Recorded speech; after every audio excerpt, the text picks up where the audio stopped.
Alright, so we got another fucking New York City mayoral debate. Alright, I'm not gonna lie, genuinely fucking surprised about this. I'm also surprised that I don't have to deal with any fuck shit from the fact that this is being hosted in New York. Because, first, not the first one, I think it was the second debate. It was either the first or the second debate in the Democratic primary for New York City.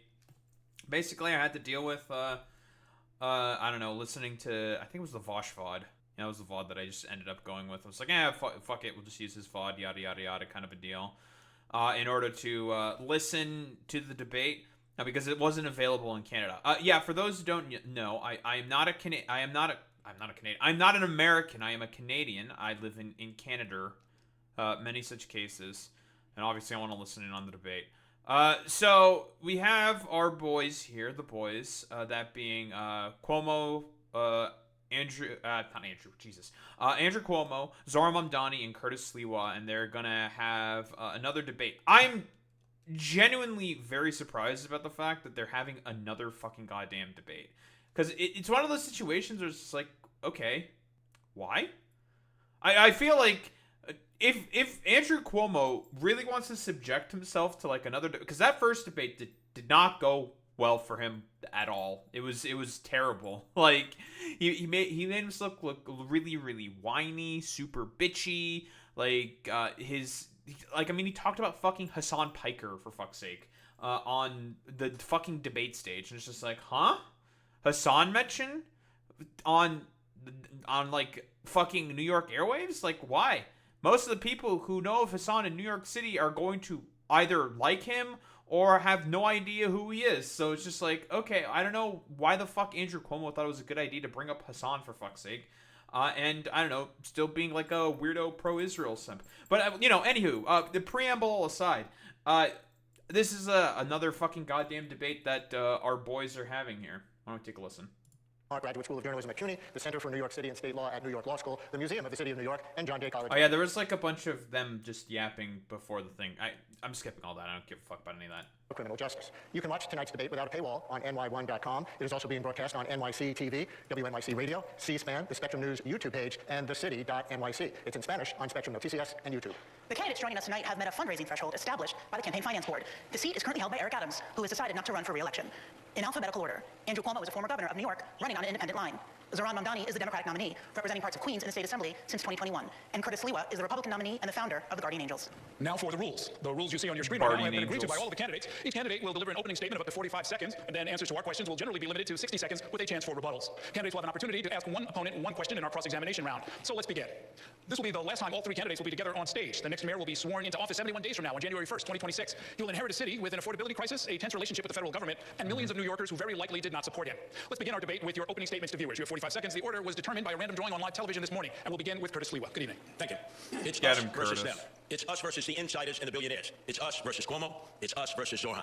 This is a campaign not about power. This is a campaign about you, the people. And I know many of you hardworking New Yorkers, you tell me you've been pushed aside, you've been silenced. These are the people that have all the money, all the connections. They made their backroom deals, but we have something. Okay, I find it really funny that Curtis is talking about Zohran Mamdani being like a fucking insider. Like, that's very, very funny to me. Like, why the fuck are you trying to bring Zohran into this in terms of being like an insider? Huh? That's a little strange to me. But then again, I mean, Curtis is he's just a silly, goofy guy. Something more important. We have you, the people, and we're not going to be silenced anymore. We're going to fight. Tonight, I want you to look at the content of my policies, to know that I've served this city for more than 50 years, the city that I love, and I'm going to share with you my vision to make New York City safer again. Guys, we need more cops, and we always need more cops. We always just need cops. If you want to talk about what Curtis Sliwa's prescription for seemingly all policies in New York is generally boiling down to, guys, we just need more cops, forehead, and that's about it.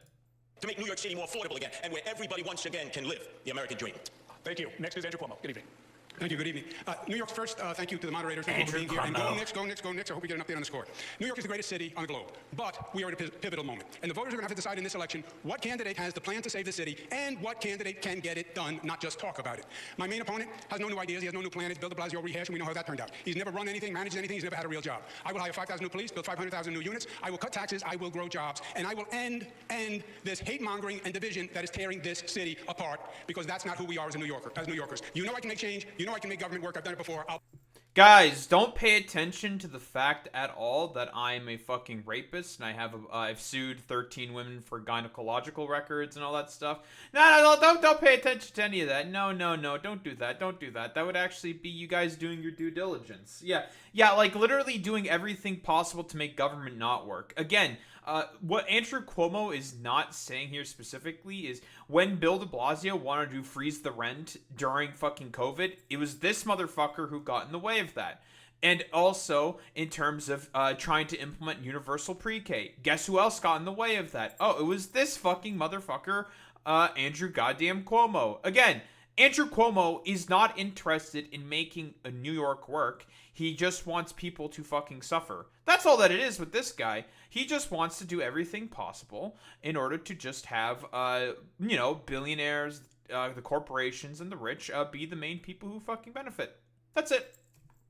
I'll be right here on day one. Okay, thank you. Next is Zohran Mamdani. Good evening. Good evening. Thank you to the moderators, and thank you to New Yorkers for tuning in. I know you'd rather be watching the Knicks. While there are 3 candidates on the stage, you will hear only 2 messages. My opponents, who spend more time trying to convince the other to drop out than actually proposing their own policies, will speak only of the past, because that's all that they know. I'm the sole candidate running with a vision for the future of this city. Andrew Cuomo will spend much of tonight attacking me. He's a desperate man, lashing out because he knows that the one thing he's always cared about, power, is now slipping away from him. He will amplify right-wing talking points, he will share conspiracy theories, and he will do these things to make you feel that this should keep you up at night. But I've been spending the last year listening to New Yorkers, and I know what actually keeps you up. It's whether or not you can afford to live a safe and dignified life in this city. I have plans for our future. My opponents only have fear. Thank you very much. True. Let's start tonight with some breaking news that happened yesterday afternoon when federal agents descended on Canal Street, arresting street vendors who have been selling counterfeit designer merchandise for as long as any of us can remember. This is the first time we've seen major federal law enforcement activity in the city, outside of arrest at immigration court in Lower Manhattan. And some critics are now ringing an alarm bell, calling it a dangerous and unprecedented use of federal agents in New York City. Others say that the vendors were a major quality of life problem in the neighborhood that the NYPD had ignored. So the candidate, I'll ask each of you to respond to this. How should the mayor and the NYPD have handled both the presence of the street vendors and then the federal action? We'll start with you, Mr. Cuomo. I've had a lot of dealings with President Trump, and there's only one way to deal with him. He puts his finger in your chest, and you have to put your finger right back in his chest. I've actually had this situation with ICE interfering in New York before. It was upstate New York where ICE just showed up and started to take action. And I called the president, and I went down to the White House, and I said, that doesn't work in New York. You don't send ICE in without coordinating with our police. It's not smart, it's duplicative, and it's dangerous. We don't need ICE to do quality of life crimes. We don't need them to worry about illegal vendors. That's a basic policing function for NYPD, consumer affairs, etc. I would have called the president, and I would have said, look, you're way out of bounds, they're way out of bounds, call them back, or I'm going to have the NYPD step in and stop them, because this is not their jurisdiction. You're in the city of New York. Okay, so here's the listen, this sounds all nice and everything, blah, blah, blah, blah, blah. Cuomo, like, Trump knows that he's got fucking dirt on you and can easily, very, very fucking easily, just basically, snub you at every single, turn, right? If he just wanted to, basically just come in with that DOJ investigation that you still have on your fucking goddamn head, and he wants to blackmail you with it, he can fucking do that, right?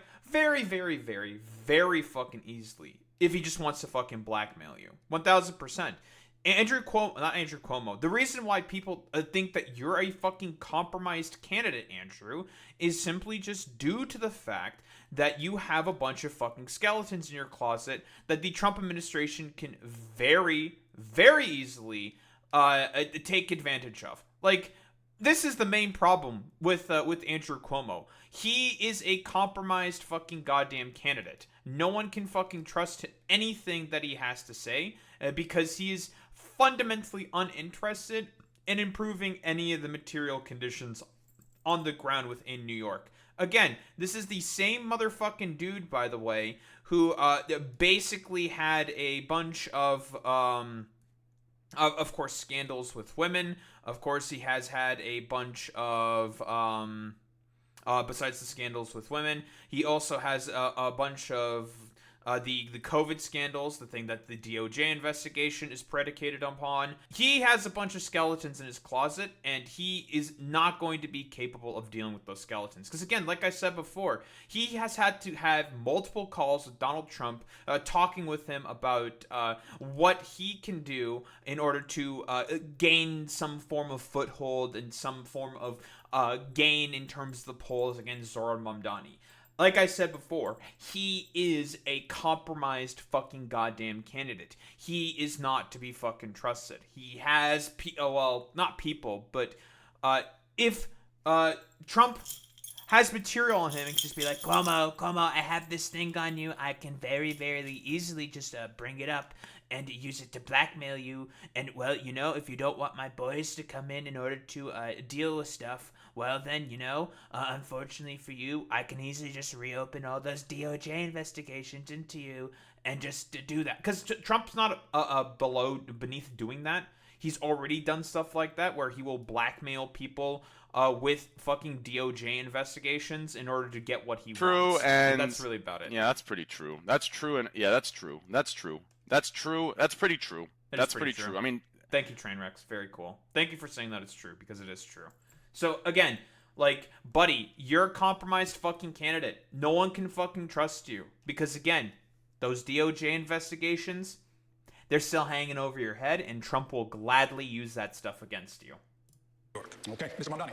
ICE is a reckless entity that cares little for the law and even less for the people that they're supposed to serve. What we need to be doing here in our city is to end the chapter of collaboration between City Hall and the federal government, which we've seen under Mayor Adams. What we need to do is actually pass the street vending reform bills that have been in the city council, some of which that this mayor has actually overridden. That's an example of how we can both protect... Oh, yeah, and by the way, you notice how dumbasses like Cuomo, and this is very common, they'll never mention any policy. With Zohran Mamdani, he will always talk about policy. He will always have a suggestion for, here's like this position that I have that can potentially help with the situation, blah, blah, blah, blah, blah. And he'll talk about policy, which is what you should be doing as a politician, talking about policy that you're looking to pass. Cuomo will never talk about any of that stuff because, well, unfortunately for Cuomo, ChatGPT didn't write any fucking policy on how to deal with fucking ICE. So, he's not going to have any idea on the proper ways of how to deal with ICE because, unfortunately, ChatGPT wrote nothing for him. Street vendors ensure quality of life and leave no stone unturned in delivering for the people of the city, as opposed to working with a president who's looking to declare war on those same people.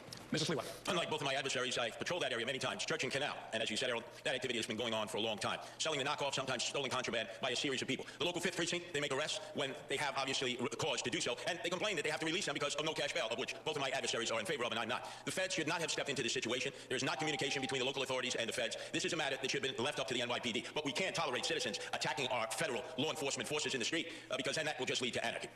Let me ask a related question. President Trump has been... Yeah, dude, Curtis, because the New Yorkers currently are big fans of what ICE are doing, and that's just like fucking kidnapping. Again, listen, with Curtis Sliwa, for him, it's pretty much just like, guys, we just need more cops. Listen, if we just get more cops, we just get more fucking gangsters in uniform, that means it's going to help clean up the streets of New York. And that's like pretty much all that there is with this motherfucker. Commenting on this race, and all of you on a regular basis, he's been less than glowing when talking about each of you, especially you, Mr. Mamdani. I'd like you each to describe whatever combination of defiance, diplomacy, and cooperation you will use as mayor if President Trump continues to increase the federal government's role in the affairs of our city while also threatening to decrease funding. Start with you this time, Mr. Sliwa. Well, my adversaries have decided to bump chests with President Trump to prove who's more macho. You can't beat Trump. He holds most of the cards. He's already cut federal funding for Medicaid, for the SNAP program, and is threatening to cut funds for NYCHA. So if you're all of a sudden going to get adversarial, you're going to lose. And who gets hurt? The people of New York City. So, what's the percentage of federal funds that New York gets from the federal government? It's not that much. New York is an extremely fucking rich state. Yeah, again, Curtis Sliwa is willing to capitulate up front to Trump for literally no fucking reason. Oh, whoa, who would have thought? Trump doesn't hold all the fucking cards in terms of tax, the amount of tax revenue that gets given to the fucking federal government. New York State in general, and the vast majority of this is because of New York City, is a net giver of fucking tax money to the federal government. So the federal government can't just actively fucking snub New York like this. They don't hold any of the fucking cards. Yeah, it's Democrat states that give way more federal revenue for the fucking goddamn, for the treasury of the federal government. it's all fucking Democratic states. So the fact that Trump keeps pissing them off, I know, maybe he's just jealous of the fact that the red rural shithole states that he pretends to fucking represent are he's just mad about the fact that they're fucking burdens upon the fucking country in reality, and just doesn't want to fucking admit it. Well, he probably does think that that's the case in reality, that they are just burdens on the fucking goddamn United States of America. He can't just never admit it, though, because he'd lose political power and prominence if he did. With Trump, it's always the art of the deal. You have to go, you have to try to negotiate, whether it's with his minions or himself. He'll want you to give in order to get a little bit. But if you immediately act like... Yeah, dude. Yeah, Donald Trump is really, really good at the art of the deal. 0 for 8 on all of his ceasefire proposals that he pretends that he got. Or is it 0 for 9 at this point?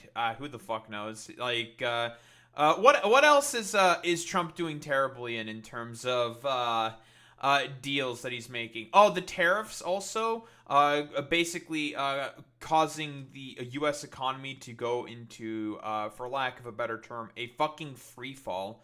He's doing terribly in that respect. Are you really sure that Trump's really good at making deals there, Curtis? I don't think he's really good at that at all. Like you're going to take him on. Like, it's going to be a one-on-one fight. We're going to lose. All the people in New York City are going to lose. You have to be able to show respect. Sure. And I think if you show respect, you'll get respect, and you'll protect the New Yorkers who are so desperately in need of federal funds. What's the good of it? They'll bump chest with Donald Trump. Yeah, I'm going to tell you right now, even people who show deference to Donald Trump, again, this is like perfect encapsulation of the conservative attitude. Complete fucking pussy-ass losers. Yeah, he just wants to get pegged by Trump. Like, that's all that it is. It's like, dog, even people who show deference to Trump and give him everything he fucking wants, he still stabs him in the back. He doesn't give a shit. They won't get the money, and then they'll blame Donald Trump. I will negotiate with Donald Trump and try to get the best deal possible for our poor and indigent citizens. Okay, Mr. Cuomo. Yeah, the difference on this question is I've actually lived it, and I've done it with President Trump over many years through the most difficult situation that this country has gone through, COVID plus. You're wrong. You're going to have to confront President Trump. He is hyper-aggressive, and he is going to overstep his bounds. And you are going to have to confront him. And you can beat him. I confronted him, and I have beaten him. He was going to quarantine New York during COVID, and I stopped him. He was going to cut aid to federal programs, and I stopped him. But you also want to be in a place where you can cooperate on good things, because we need federal help if we're going to save our city and rebuild our city. President Trump has to respect you. He sent the National Guard into 20 cities. City he didn't send it into? New York. Because I talked to him and I said, we don't need you here. He has said he'll take over New York if Mamdani wins, and he will, because he has no respect for him. He thinks he's a kid and he's going to knock him on his tuchus. So it is a balance. But massive fucking copium. I can guarantee you, if Andrew Cuomo is in, day one, you're going to start seeing way more deployments of fucking ICE Gestapo freaks. I can guarantee. Well, you think Trump doesn't fucking deploy ICE because he respects you? No, he doesn't fucking respect anyone. He doesn't give a fuck about literally anyone. He's just going to deploy them because he knows that he'll have a fucking stooge in power. And he's not deploying ICE within New York right now because he has, like, no respect or anything for Eric Adams. He has a quid pro quo currently with fucking Eric Adams. Eric Adams basically stipulated to him, or rather he stipulated to Eric Adams saying, like, listen, I'll give you a pardon for your corruption case if you just let my boys in ICE in order to, start kidnapping a bunch of people. Since Eric Adams is a little corrupt little bitch, he decided to just let them all in. And that's all that there is to it. And again, like I said before, it's going to be the exact same thing with fucking Andrew Cuomo. Like, Cuomo is not going to put up a fucking fight at all whatsoever. It's so fucking stupid. So let me get this straight. Cuomo has too many skeletons in the closet. Curtis is Trump light, and Mamdani is the one guy who's generally has the people's best interest. Generally speaking, although honestly, yeah. I was about to say, Curtis Sliwa Trump light. Not exactly. Curtis Sliwa actually has a respect for the democratic will of the people in comparison to that of fucking Andrew Cuomo. Like, Andrew Cuomo, I would say, is way more like Trump in comparison to Curtis Sliwa. Curtis Sliwa is just a fucking, he's just a New York sort of nationalist, like, racist type. Yeah, 2000s era Rudy Giuliani, I think, is a very, very accurate way of putting Curtis Sliwa. He just is like a fucking racist who just wants his main boys to be the main beneficiaries. But he's willing to fight for a bunch of different rights for, like, queer New Yorkers and shit like that. Because, again, he doesn't really have, like, a big problem with fucking queer people. Whereas with Donald Trump, Cuomo also does as well. With Curtis Sliwa, he's just basically a racist. I think that's, like, honestly the best way to put Curtis. Is, he's just, like, a New York sort of nationalist, is how I like to put him. You're going to have to be adversarial when you need to, but you want to cooperate to get good things done in this city, and you need federal help. We first just heard from the Republican candidate for mayor, and then we heard from Donald Trump's puppet himself, Andrew Cuomo. You could turn on TV any day of the week, and you will hear Donald Trump share that his pick for mayor is Andrew Cuomo. And he wants Andrew Cuomo to be the mayor, not because it will be good for New Yorkers, but because it will be good for him. Look, Donald Trump ran on 3 promises. He ran on creating the single largest deportation force in American history. He ran on going after his political enemies, and he ran on lowering the cost of living. If he wants... This is a really, really good line of attack specifically here by Zohran Mamdani, because it's true. Yeah, he's like, yeah, my man is coming out swinging. He has had enough of fucking Andrew Cuomo's bullshit. And listen, I too have also had enough with fucking Andrew Cuomo's fucking bullshit. Like, if we want to talk about one of the most pettiest men in fucking politics, it's Andrew fucking Cuomo. He is very, very fucking petty. And that's probably one of the reasons why Trump likes him so much. It's because he is petty just like him. Wants to talk to me about the third piece of that agenda, I will always be ready and willing. But if he wants to talk about how to pursue the first and second piece of that agenda at the expense of New Yorkers, I will fight him every single step of the way. Okay. Good line. That's not what Donald Trump said. Donald Trump does an analysis of the race. Donald Trump, I believe, wants Mamdani. That is his dream, because he will use him politically all across the country, and he will take over New York City. Make no mistake. Again, I'm going to say this.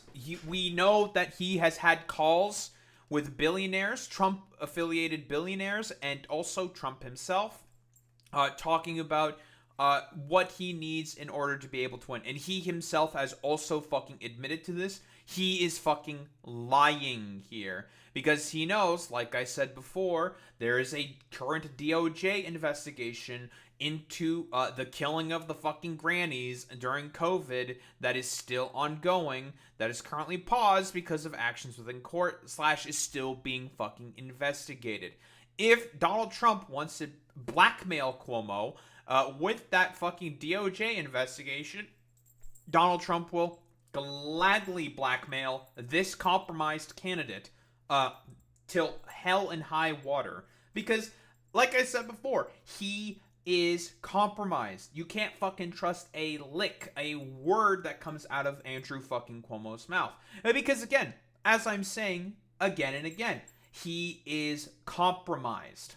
It will be President Trump and Mayor Trump, and he will come in and take over the city. I have no doubt. All he said was, his analysis of every polls, it's a tough choice between a Democrat and a communist. And he considers Mamdani a communist. He happens to be a socialist. But between a communist and a Democrat, it's a tough choice for him. Okay. All right. Thank you, candidates. Brian wants to talk to you about some important issues on the minds of New Yorkers. Hi, candidates. Thank you for coming tonight. Yeah, and the cost of living is our next topic. You've all cited it as a major factor, and of course, so many New Yorkers are experiencing this, especially when it comes to rising housing costs. And many New Yorkers were shocked this week as a new report from the group Advocates for Children revealed that about 154,000 New York City public school students have been homeless at some point during the last year. 65,000 lived in homeless shelters. Even more were in doubled-up situations with no home of their own. It's never been over 150,000 before, they tell us. And it amounts to 1 in 7 New York City kids. As mayor, how would each of you tackle this problem to help this vulnerable population? And in this round, we're going to go Mr. Mamdani, Mr. Cuomo, Mr. Sliwa. So, Mr. Mamdani, you go first. This is a stain on our city. To see this many children in our public school system be homeless, and to know that this is the 9th consecutive year that it's more than 100,000 of those children. What we need to do is ensure that next year is not the same. And we're going to do that by building the housing necessary such that New Yorkers are not priced out of the city or forced to live in shelters. And that's why my campaign is going to deliver 200,000 new affordable homes across the 5 boroughs, all while freezing the rent for more than 2 million rent-stabilized tenants. Now, in the public school system, we also have a program called Every Child and Family is Known. It links a child who is living in a homeless shelter with an employee of the public school system. It also links that employee with the child's family. It's been shown to increase attendance records, self-esteem, a level of belonging in that school system. I am going to increase that pilot program to more than 200 schools, and we're going to do it because we have to deliver for these children.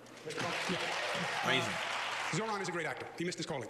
Freeze the rent sounds great. Yeah, it affects about 25% of the number of housing units in the city of New York. It's not a new idea. Bill de Blasio did it. It turned out to be a debacle. And it does nothing for 75% of the units. And it turned out being a debacle because you got in the way of that shit, buddy. Again, you have had a part to play in all of this, my dude. Like, you are the fucking problem here, man. Like, you did everything possible to snub the attempts at freezing the fucking goddamn rent. You are the issue, my man. Because in reality, you are an out-of-touch elitist that doesn't even live in fucking New York and wants to do everything possible to give more fucking power and resources to, the billionaires and the fucking rich. You're the problem, buddy. The 25, it just postpones the increase and actually causes us to lose units because landlords took them off the market. I ask you to address the homeless children question, and we will get to rent freeze. Yeah, well, the answer to homeless children is you need more affordable housing. And I'm saying freeze the rent was done under de Blasio. It doesn't work. It's a canard and just a great 3-word slogan. Still, by the way, not answering the fucking question, by the way. Just using this as, like, a pathetic fucking attempt to attack Zohran Mamdani. It's just like, just that, there's, like, no there. It's so fucking stupid. The way to increase availability of affordable housing is to build affordable housing. I was the HUD secretary. I did it all across the country. We have 1% vacancy rate. We're not building enough affordable housing, and you need a competent, productive government to do that. And that's what I've done across the country, across the state. Make government work. You get the supply up, the rents will go down. Yeah, it's not good criticism whatsoever. Like, the reason why it's not a good criticism is simply just due to the fact that you had a part to play and why that fucking policy was not as effective as it could have been. You got in the way of that. Because in reality, keep in mind, Andrew Cuomo is the type of dude who will do anything possible to not sign progressive legislation that would be passed consistently within New York by essentially creating this committee of Democrats who always vote alongside the fucking Republicans, so then he doesn't have to do any fucking work. Again, he actively snubs any fucking progressive legislation because he himself is also just a fucking conservative. Your name, so you get 30 seconds. We are in the 9th consecutive year of more than 100,000 children in the New York City public school system being homeless. That means it began when Andrew Cuomo was the governor. And what did he do? What did he do about it? He did not do anything. He spent more money on a singing water fountain at LaGuardia Airport than he did on the average cost of an affordable housing unit. That is the record that we have in display. And what we need is a change in the city, not more of the same. Yeah, if I may, the homeless issue, number of homeless since I left, has more than doubled during his administration and the state's administration. Since I left, homeless... What the fuck are you talking about? Zohran Mamdani is currently not in power in New York, and that happened because of fucking goddamn COVID, which you were a part of. Like, what are you talking about? Like, what fucking administration has Zohran been part of? I mean, he's been a fucking state council member, a state assembly member. There's not all that much he can fucking do in tackling the fucking homeless crisis as a state assembly member. There's more he can do as fucking mayor, as a state assembly member. Not as much he can do. You were the fucking governor when people were losing fucking housing due to COVID, you dumbass. And you stopping the fucking, or attempting to stop the rent freeze is the main problem for that. Because people were not able to work to pay their rent, so they got evicted. You had a part to play in that homeless crisis, buddy. Rate is more than doubled. When I left, the vacancy rate on housing was 4.5%. It's now 1%. This man never even proposed a bill on housing or education. Never even proposed a bill. Keep going back and forth between the two of you. Mr. Sliwa, it's your turn. Andrew, you didn't leave. You fled from being impeached by the Democrats in the state legislature. You fled. But let's get back on topic because I mean. Okay, I'll give that one to Sliwa. He's correct. Like, just when Cuomo was about to impeach, he fucking resigned because, again, there was too many scandals. The sexual assault stuff, the fucking the downplaying of the numbers of dead within fucking nursing homes. That all happened during Cuomo's tenure as governor. Like, he stepped down and basically put in Kathy Hochul as the next fucking governor. I'm the only candidate up here who's been into many of the over 300 Department of Homeless Services shelters, and the family shelters are unsafe for the families there. We have to make them safer. We have to bring teachers into the shelter. Many times, the mothers or the guardian have to get on bus after bus and take them to a school that's 2 or 2.5 hours away. This is a horror situation that's taking place, and we have to prioritize this because this number of homeless children is going to grow. It takes 5 years to build affordable housing. We need to address it in the shelters itself to be able to handle it so that the teachers can come in, whether they're public school teachers, charter school teachers, and I know there are a number of parochial school teachers who love children who would volunteer their efforts to do that. We're going to give it to Katie Honan now to ask about another aspect of affordable housing. We're going to switch to the... I don't necessarily disagree with what Curtis is saying there. I don't think it's a bad idea. Have teachers go into the homeless shelters in order to teach the children. I mean, I still think it'd be better if, like, proper funding is given to the schools in order to help accommodate for a lot of the homeless youth that may exist within New York, but also paying the teachers to go in to teach. I think that, like, with state funds and stuff like that, I think is also fine. That works. The millions of New Yorkers who are renters, specifically those in rent-regulated apartments. There are more than 1 million New Yorkers living in these units, most of them rent-stabilized. Mr. Mamdani, you've proposed a rent freeze for these tenants. Mr. Cuomo, you don't support that, and you proposed a new means test for having a rent-stabilized apartment. Mr. Mamdani, our question, how can you know in advance what the balance between landlord needs and tenant needs will be in future years? We've seen a lot of inflation in recent years. Haven't small landlords felt that pinch as well? And then we have other questions for the other candidates. You know, we've seen time and again mayors use their power with the Rent Guidelines Board to hike the rent on those same more than 2 million New Yorkers. This same Rent Guidelines Board did a study that found that landlords of those units had seen their profits increase by more than 12%. Their response, hike the rent on rent-stabilized tenants who have a median household income of $60,000. I believe that tenants across our city deserve relief, and I also believe that city government can work to alleviate the pressures for landlords of those units without having to put that burden on those same tenants. It's possible to keep New Yorkers in the city and to help landlords with rising insurance costs, water bills, Con Edison, and a broken property tax system. Thank you. Mr. Sliwa, what's your proposal for helping New Yorkers with the historically high rent burdens in either stabilized or market rate units? Well, the first thing, we have 6,000 empty apartments in NYCHA. That is a sin. That's what the mayor can control right away. We need to move those families with children in. For those who live in rent-stabilized apartments and have their rent subsidize Zohran Mamdani. We need to make sure that the big realtors, that they have to pay a vacancy tax because they're holding off on those apartments. They're not putting them out into the marketplace because they want to foot the building. Not for the mid-sized landlords or the small landlords. They need the help. And there are a number of people in the outer boroughs. They own a home. They live on the property. They're not absentee landlords. 2, 3, 4 apartments. And they're deciding not to put them in the marketplace when somebody either leaves or dies because they have to deal with tenant-landlord court, which is an absolute nightmare for small landlords. We got to make sure it's a fair playing field so that the tenants are protected, but the landlords are protected so they're not stuck with squatters for 4, 5, or 6 years, which destroys their equity and forces them to leave. Thank you. Mr. Cuomo, you signed a law in 2019 repealing a means test to live in a rent-stabilized apartment. What's your position now, and what changed in that? The 2019 law was added tenant protections that had never been added before, and protections against tenant evictions. But to answer your question, you cannot, Zohran said, the tenant doesn't have to pay more rent, but we're going to cover the landlord's costs. No, you can't do both, and that's not what happened. We did freeze the rent with de Blasio. We lost units. Huh? I don't think that's what Zohran said at all whatsoever. I don't think that's what he said at all. Like, what are you fucking talking about? Whoa, Andrew Cuomo. Again, keep in mind, this motherfucker, Andrew Cuomo, got his fucking housing policy when he typed it out in fucking ChatGPT. Do you really fucking trust this motherfucker to be able to come up with, like, an actual, like, policy for fucking housing? Like, really? Really? Do you trust this fucking guy? Nah, I personally, not passing the fucking vibe check. You're not passing the fucking smell check there, buddy. I don't think you're going to be capable of coming up with, like, an effective fucking policy in terms of this stuff, my dude. Like, it's complete fucking nonsense. Because the landlords took them off the market because you weren't covering their costs. The reason the Rent Guidelines Board went up after the freeze was because you had to make up for all the backlog of costs. And this, I'm going to freeze the rent. People think it applies to all of them. No, just the 25% of units that are rent stabilized. And by the way, it's all BS because the mayor doesn't have the power to do it anyway. The Rent Guidelines Board does. Okay, by the way, who are the people that are going to be in rent stabilized fucking apartments? It's going to be working class and more poor people because they can't afford to pay the rent. You fucking idiot. That's why, again, rent stabilized housing is going more and more further up in terms of cost, and people are not able to afford that stuff, is a main reason why a lot of working families are leaving fucking New York, you dumbass, and you not wanting to do that. Again, he's showing his fucking ass here because simply just due to the fact that he just hates poor people and doesn't live in the fucking goddamn area that he's pretending to want to fucking govern whatsoever. Yeah, in LA right now, it's only a 3% increase per year. Yeah, he would have the percentage rate increase go further up with his stupid means-tested fucking proposals. And again, like, the Zohran's Law fucking LARP shit, it is the most fucking means-tested bullshit on the fucking planet. Just like, well, you know, you have to fit this specific particular little box, blah, blah, blah, blah, blah. You don't fucking means-test stuff like that. This is how it's going to automatically fucking fail when it comes to housing policy. You just have to apply it to literally everybody, and that's that. And if you need more fucking goddamn units, you can just build some more fucking goddamn units. That's not very difficult. It's pretty easy to do that. You just have to get through. Well, okay. I say it's rather easy to do that. In reality, no, not really, because of how fucked zoning laws are in the fucking U.S., but that's a whole different story. Not like this motherfucker is going to do anything about zoning laws within New York City, because again, he lives in fucking suburbs. He doesn't live with your average fucking New Yorkers. He doesn't know what it's like in order to deal with fucking zoning, districting, and laws and shit like that. He doesn't give a shit about any of that. Oh, well, I was HUD secretary under Bill Clinton. That's a bunch of fucking LARP cope bullshit.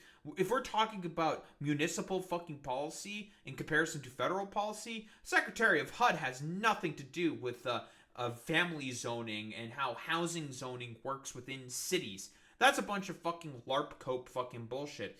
Again, one of the main issues here, and this is the only sort of aspect where the Abunda people get it correct, is there are a lot of idiotic, burdensome regulations that exist. But these are idiotic, burdensome regulations that are put in by real estate developers that this motherfucker is never going to address. The main problem, fundamentally speaking, is the fact that real estate developers have the ultimate say in terms of how zoning laws can be done, how particular other sort of like rent freezes and all these other sort of laws for utilities can generally speaking be done. Because again, as has been said before, a lot of these motherfuckers will only build housing units, the developers that is, if the money is guaranteed there for people to be able to pay soaring fucking rent costs that they're going to keep raising year after year after year consistently. So much so they can start pricing people out and turning those units into, well, speculative real estate fucking assets for foreign capital to fucking bet on. Because that's what these developers want in reality. They just want people to be able to gamble on these fucking houses in order to be able to make a bunch of fucking money.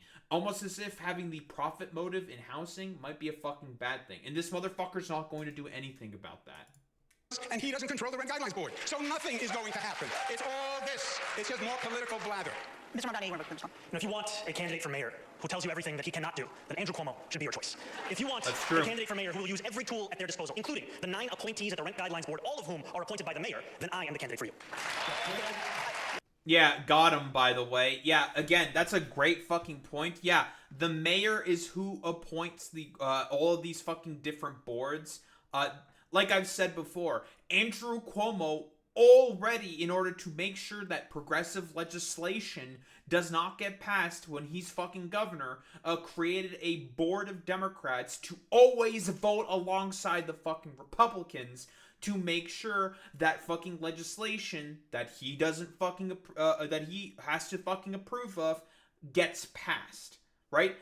Like I said before, because he would definitely put in a bunch of like dipshit fucking token Democrats and a bunch of Republicans to make sure that rent would only get significantly worse within New York City, whereas with people like Zohran Mamdani, he would do anything possible in order to put people into power that can actually help make his agenda real. Because in reality, Andrew Cuomo doesn't have a fucking agenda. He's only going to attack other people's agenda because in reality, this dude doesn't have any fucking policy that he's running on. He's just running on being mayor of New York City because he just felt like wanting to be mayor of New York City. That's it. He's not actually in it to improve people's lives. He doesn't give a fuck about people's lives, right? Like, COVID shit all withstanding. Yeah, he's just running purely on name. That's it. And because he, I don't know, the Democrats probably tapped him on the shoulder to be like, hey, can you keep running against Zohran? He's going to run away with the fucking race if you don't stay in as an independent. That's the only reason why he's here anyway. Because he's a fucking compromised candidate. Through and through. We have to go to Errol, sorry. Your name, so I'm sorry. We're going to go to Errol. My name was... Can I get the rebuttal? Quickly. Okay, quickly. The mayor doesn't appoint the Rent Guidelines Board. He's wrong. They are appointed to a term, and they're on holdovers. And when the term is over, you can appoint. But it takes a number of years to get control. Understood. Candidates, right now we are just blocks away from the site of the Long Island City rezoning plan, which has been under consideration for a decade at this point, and in its latest version would create 15,000 new apartments. That plan, like the recently passed City of Yes 5-borough rezoning, reflects a reality that hundreds of thousands of units, as many as 1 million new units, will be needed in New York City over the next 10 years. What is your plan to get new units built quickly? And the order of this will be Mr. Cuomo, then Mr. Sliwa, then Mr. Mamdani. Yeah, Sliwa said before it takes 5 years to build affordable housing. No, it doesn't. No, it shouldn't. That's an incompetent government. You can actually get competent government, well-managed government. I built LaGuardia Airport, even though he doesn't like it, in 4 years. Okay, so don't tell me it takes 5 years to build a housing unit. You have to redo HPD. You have to change the entire organizational structure. You have the zoning, but you have to start hundreds, if not thousands, of sites simultaneously. Private sector developers partner with not-for-profits, partner with CDCs, use city-owned sites, use air rights, make a deal with the unions. But this has to be the #1 priority. The way I did Second Avenue Subway or the Mario Cuomo Bridge or the Kosciuszko Bridge. This project. Yeah, again, the only thing you can ever point to is one dumbass fucking airport. Again, him as governor had a bunch, like, he sexually assaulted a bunch of women, came up with the excuse like, oh, well, I'm Italian. What do you mean? That's why I had to sexually abuse a bunch of women. It's because I'm Italian. Oh, look at me. Boobity bobbity woobity wobbity. And it's just like, yeah, bro, totally. That's the main reason for as to why you're a fucking not a piece of shit. It's just like, okay, bro. It's so fucking stupid, man. Like, this, yeah, like you're saying, Boy Meets Minnie, this is the exact shit that fucking Zohran is talking about. But, you know, whatever. With Andrew Cuomo, he doesn't, like, in reality, he is a motherfucker who could give less of a flying fuck about this particular situation. Because, again, if Andrew Cuomo could fucking have his way, he would just make it all worse for everybody. Like, let's be honest here. He would make it significantly fucking worse because he is not interested. It's all about fucking the billionaires and the rich for him. Like, so he can, like, pretend and talk about what he did for LaGuardia was good, blah, blah, blah, blah, blah. In reality, it's not gonna fucking actually help whatsoever because he's not interested in actually addressing any of the material conditions that people have to go through in fucking New York because he doesn't care because he's an out-of-touch elitist who doesn't even fucking live in the city to begin with. So he doesn't have to give a shit about any of this stuff. People are just going to keep suffering under this guy's fucking governorship. Like, 1,000%. Like, that's all there is to it, to be honest. There's thousands of housing developments being accelerated, expedited, facilitated at one time. And we need 500,000 units. That's the way you're going to make New York City affordable and still allow the talent to come here. Okay, Mr. Sliwa. I'm the only candidate here on the stage who is opposed to the city of yes. Both my adversaries are for it. Make sure on election day when you turn over your ballot and you have the initiatives, you vote no. And you know how oftentimes I've been accused, how are you going to work with the Democratic-controlled city council? I, Adrian Adams, and the predominant Democrats, including many of them very liberal and progressive, believe no to yes. I have a simple plan. It takes a year. We have 25 Empire State buildings that would be empty and just have office space. It'll never be used because business doesn't operate the way it used to. Retrofit them to affordable apartments. Most are in Manhattan. The infrastructure is there. You set up a partnership with developers. It'll put men and women to work, and you'll get your affordable apartments a lot quicker and not be a burden to the outer boroughs and the residential communities because you're in the back pockets, Andrew, of the developers who wine-dined and pocket-lined you. Let me ask you a follow-up on that, Mr. Sliwa. Do you think each elected city council member should have basically veto power over whether or not housing gets built in their district? Absolutely. Local control. Community board should have their say. What happened in zoning? We throw it out? Eric Adams, this city of yes is on steroids, and he went wild. Wait, so every council member should have veto power? Like, what if there's some partisan fucking dipshit who just, like, a NIMBY, for example, who doesn't want certain fucking developments to be put in where it's, like, perfect to have a fucking, like, say a multi-family, district, or not district, or a multi-family sort of apartment complex in or some shit to build a lot of fucking, housing units, and they're just, like, a NIMBY, and just, like, vetoes no. Like, no. Yeah, like, I mean, it's really, really fucking stupid. Taking care of his developer friends as he knew he would be one and done. I told you he was corrupt. I told you there would be chaos, and I warned you in 2021. You should have elected me mayor then. Okay, Mr. Mamdani. We need to build more housing all across New York City. Today, New York City builds about 4 houses for 1,000 people. Jersey City's at 7. Tokyo's at about 10. We need to do this by streamlining the processes of private sector construction across the city, by ensuring we're building more around hubs of mass transit, and we also need to ensure that the public sector is building truly affordable housing. And what I mean by truly affordable is housing that is built with the median household income in mind, which is $70,000 for a family of 4. And that's why my administration will do exactly that, scaling up programs we already had in HPD, like senior affordable rental apartments, SARA, like ELA, extremely low-level affordability. These are the kinds of programs that will deliver a city that New Yorkers can actually afford. There was reference to the 3 housing-related charter amendment questions. I know Mr. Cuomo was on the record as saying he favors them. We just heard Mr. Sliwa say that he's against them. Where do you stand on those? I'm appreciative that those measures will be on the ballot and that New Yorkers will be able to cast their votes for them. I know that we desperately need to build more housing in the city, and I also know that the jobs we create in the building of that housing should be good jobs as well. Answer. What is your opinion, Zohran? Yes or no? Come on. Yes or no? What is your opinion? Yes or no, Zohran? True. Don't be a politician here. I got it. They're pointing out what I was about to say. I think on the stage you can see 2 people appealing for the Republican Party's votes. Answer the question. Answer the question for once. My question to you was, do you support the 3 ballot amendment questions? I've not yet taken a position on those ballot amendments. Oh, what a shocker. All right. What a shocker. We're gonna Don't move worry, on. once he takes it, he'll change it anyway. We're gonna move on. Did any of these motherfuckers take any positions on any of that stuff? Like, what do you mean? You guys haven't fucking taken any positions on any of that stuff. Like, get the hell out of here. Yeah, like, why should he? But, like, he has his own fucking proposals. Why should he care about what's in those fucking ballots? I mean, it's so fucking stupid. Candidates, the rhetoric on the campaign trail has become more heated in recent weeks. We have reached a point where 2 of the candidates on stage here tonight have armed security. I would like to spend a few minutes to see if we can dial down the rhetoric. Mr. Mamdani, some Jewish New Yorkers continue to say that your comments on Israel and the war in Gaza leave them feeling unsafe and concerned about their future in our city. Recently, several prominent New York rabbis took the unusual step of denouncing your candidacy, including the rabbi at the Park Avenue Synagogue in Manhattan and Rabbi Michael Miller, the longtime leader of the Jewish Community Relations Council, who's a friend to many of us. Do you have any regrets about how you've dealt with these issues, and will your longstanding views on the subject get in the way of your ability to be an effective mayor? I look forward to being a mayor for every single person that calls this city home. Not just those who voted for me in the Democratic primary, not just those that vote for me in this general election, but all 8.5 million New Yorkers. And that includes Jewish New Yorkers who may have concerns or opposition to the positions that I've shared about Israel and Palestine. You know, just a few weeks ago, I was on the M57, the slowest bus in New York City. And as I was seated there, there was a speech therapist who was sitting next to me. She told me that she was Jewish. She said that her daughter was a huge fan, but that she was not yet decided on who she was going to vote for. And she shared to me about her fears in this city, about rising anti-Semitism. And I told her what I will tell New Yorkers today, which is that I will be the mayor who doesn't just protect Jewish New Yorkers, but also celebrates and cherishes them, who doesn't just increase funding to hate crime prevention programs by 800%, who doesn't just ensure that the NYPD are outside of synagogues and temples on the high holy days, but also actually delivers on the implementation of the Hidden Voices curriculum in our school system, so that children in the city learn about the beauty and the breadth of the Jewish experience right here in the 5 boroughs. Okay, I've got a different... Yeah, can I just comment on that, please? You know, not everything is a TikTok video. You're the savior of the Jewish people. You won't denounce globalized intifada, which means kill Jews. There's unprecedented... Okay, I don't know how many times this has to be fucking told to this complete fucking troglodyte, fucking pedophile, rapist, Andrew Cuomo. He never said globalize the fucking, globalize the Intifada. He never fucking said that. Again, he was talking on the Bulwark podcast specifically about the, a position where in the for the Warsaw Ghetto, in the Smithsonian Museum, talking about the Warsaw Ghetto exhibit, talking about the term Intifada that's being used in that fucking goddamn in that fucking goddamn exhibit specifically, because Intifada in Arabic means struggle, because it was obviously a fucking struggle. No shit. Yeah, it was a fucking struggle for against for the Jews that were living in the Warsaw Ghetto against the fucking Nazis. Like, duh. And he was commenting on the fact that people dishonestly like to conflate the term Intifada to mean killing all of the fucking goddamn Jews. Because this is what it exactly is. This is a dishonest fucking conflation that this motherfucker, this anti-Semitic fucking freak, an Islamophobic fucking freak, Andrew Cuomo, loves to consistently play into. Fear in New York.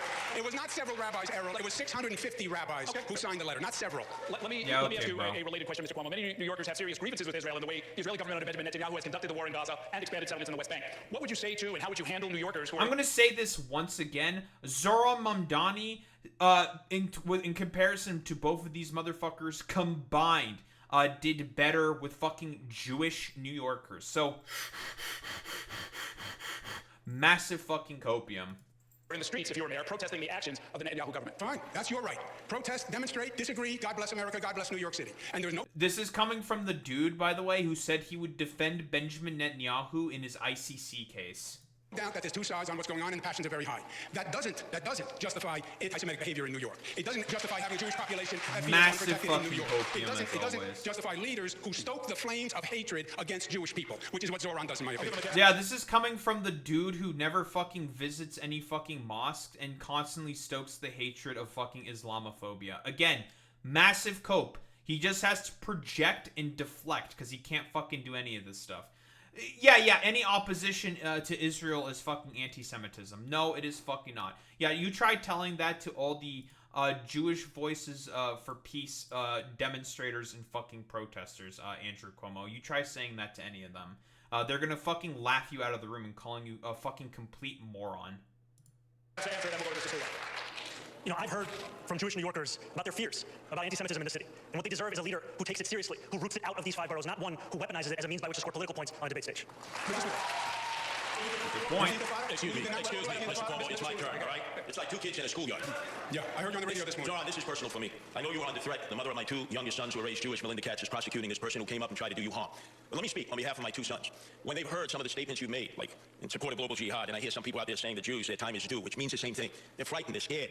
They view you as the arsonist who fanned the flames of anti-Semitism. They cannot suddenly accept the fact that you're coming in like a firefighter and you're going to put out these flames. You've got a lot of explaining to do, a lot of apologizing to do. My sons are afraid. Their family, their friends, many in the Jewish community. Yeah, I was about to say, like, yes, he totally said support fucking global jihad. Yeah, when did he do that? I don't know, in, like, my schizophrenic fucking dreams.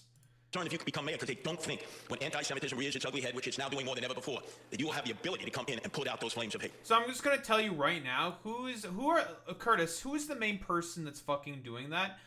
Oh, it's Trump and the fucking Republicans that are fucking doing that. It's conservatives that are stoking the fucking fires of hate and anti-Semitism.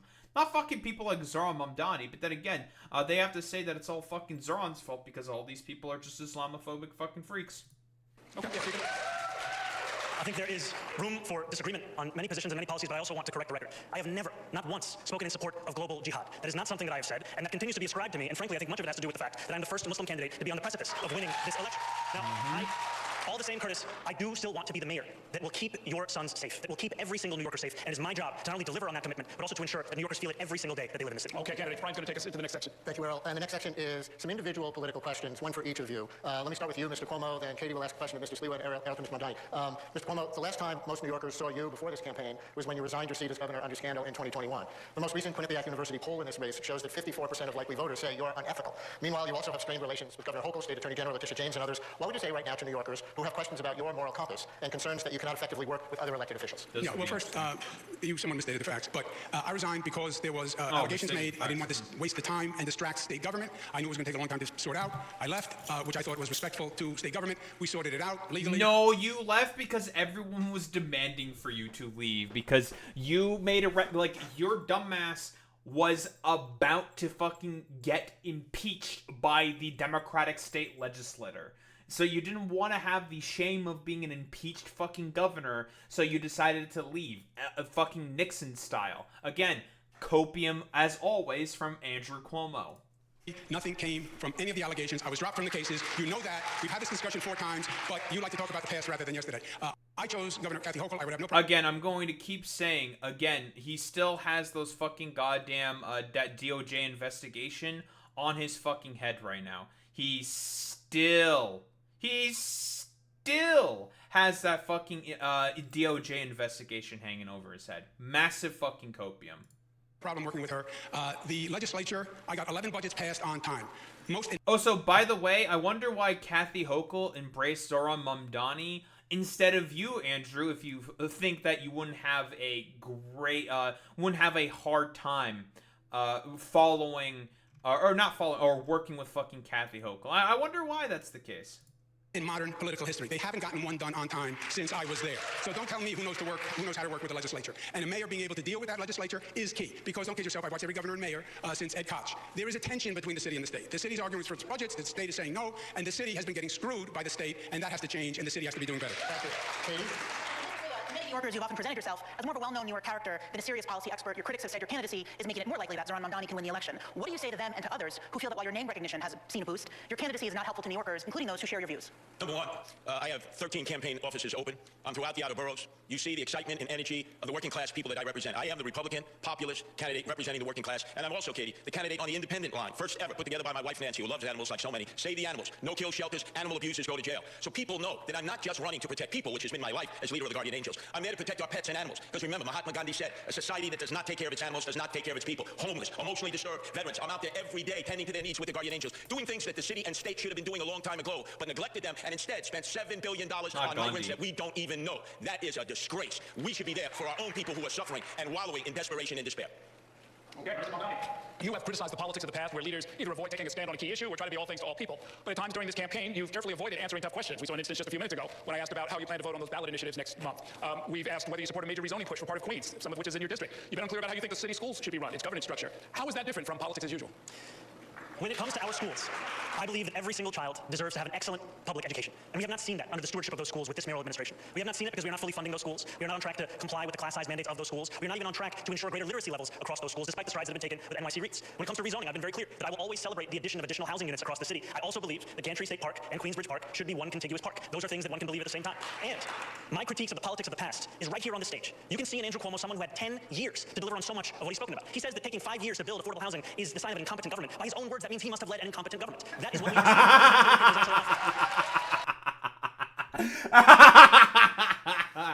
we Ooh, cooked. Ooh, governor for 10 years. Couldn't even fucking build any housing in 5 years. Whoopsie. I guess his government's incredibly incompetent. Might have cooked yourself there, Andrew. I understand my friend doesn't really understand government. The governor doesn't build housing in New York City. Not if it's you. No, legally, there are jurisdictions. The governor doesn't pick up trash. He doesn't. Then why the fuck are you constantly talking about how you built all this different stuff in different positions? How you want to fucking build... Like, what the fuck are you talking about? You're the Like, by the way, technically speaking, yes, the governor does have a hand in building fucking housing in New York City, you stupid motherfucker. Because you're the one who has to approve the budget proposals from the mayor of New York. So, yeah, guess what? You do have a hand in building fucking housing. You're the one who has to approve all the fucking budgets, you stupid dumbass. Run the fire department. That's what the mayor does. The mayor builds housing. The state allocates funding for localities. And I allocated more funding for housing than any governor in the history of the state of New York. All right? I did things. You have never had a job. You've never accomplished anything. There's no reason to believe you have any merit or qualification. Again, I don't understand. He's been a fucking state assembly member, my dude. Like, what the fuck are you talking about? You've never had any experience. You've never had a job. He's had a fucking job this whole time. Like, I always found this, like, line of attack of Zohran Mamdani not having a job being incredibly fucking stupid. Again, you're the fucking motherfucker who's just a goddamn fucking rapist and just wants to fucking, I don't know, rape a bunch of people as mayor of New York now. Who wants to make a bet that he just wants to rape people as mayor of New York? I'm willing to fucking say that. And just do everything possible for Bill Ackman and his gaggle of buddies in the fucking Hiltons. Like, that's all that it is. He just wants to provide for all of the, for the billionaires and the rich. That's it. for 8.5 million lives. You don't know how to run a government, you don't know how to handle an emergency, and you've literally never proposed a bill on anything that you're not talking about in your campaign. You had the worst attendance record in the assembly, and you gave yourselves the highest raise in the United States of America. You went from $110,000 to $140,000, and then you never showed up for work and you missed 80% of the votes. This is really funny coming from this motherfucking billionaire dipshit who had to resign from the fact that he was governor of New York because of all of his fucking scandals. And again, I'm going to say this again. Andrew Cuomo appointed a board of fucking Democrats who voted alongside with Republicans to make sure that he doesn't pass a lot of the overwhelming amounts of progressive legislation that were constantly being passed in the New York State legislature, because in reality, he is just a fucking conservative. You actively had a part to play in the stunting of the fucking New York State government, you dumbass. Shame on you. Shame on you. Well, it is always a pleasure to hear Andrew Cuomo create his own facts at every debate stage. We just had a former governor say in his own words that the city has been getting screwed by the state. Who was leading the state? It was you.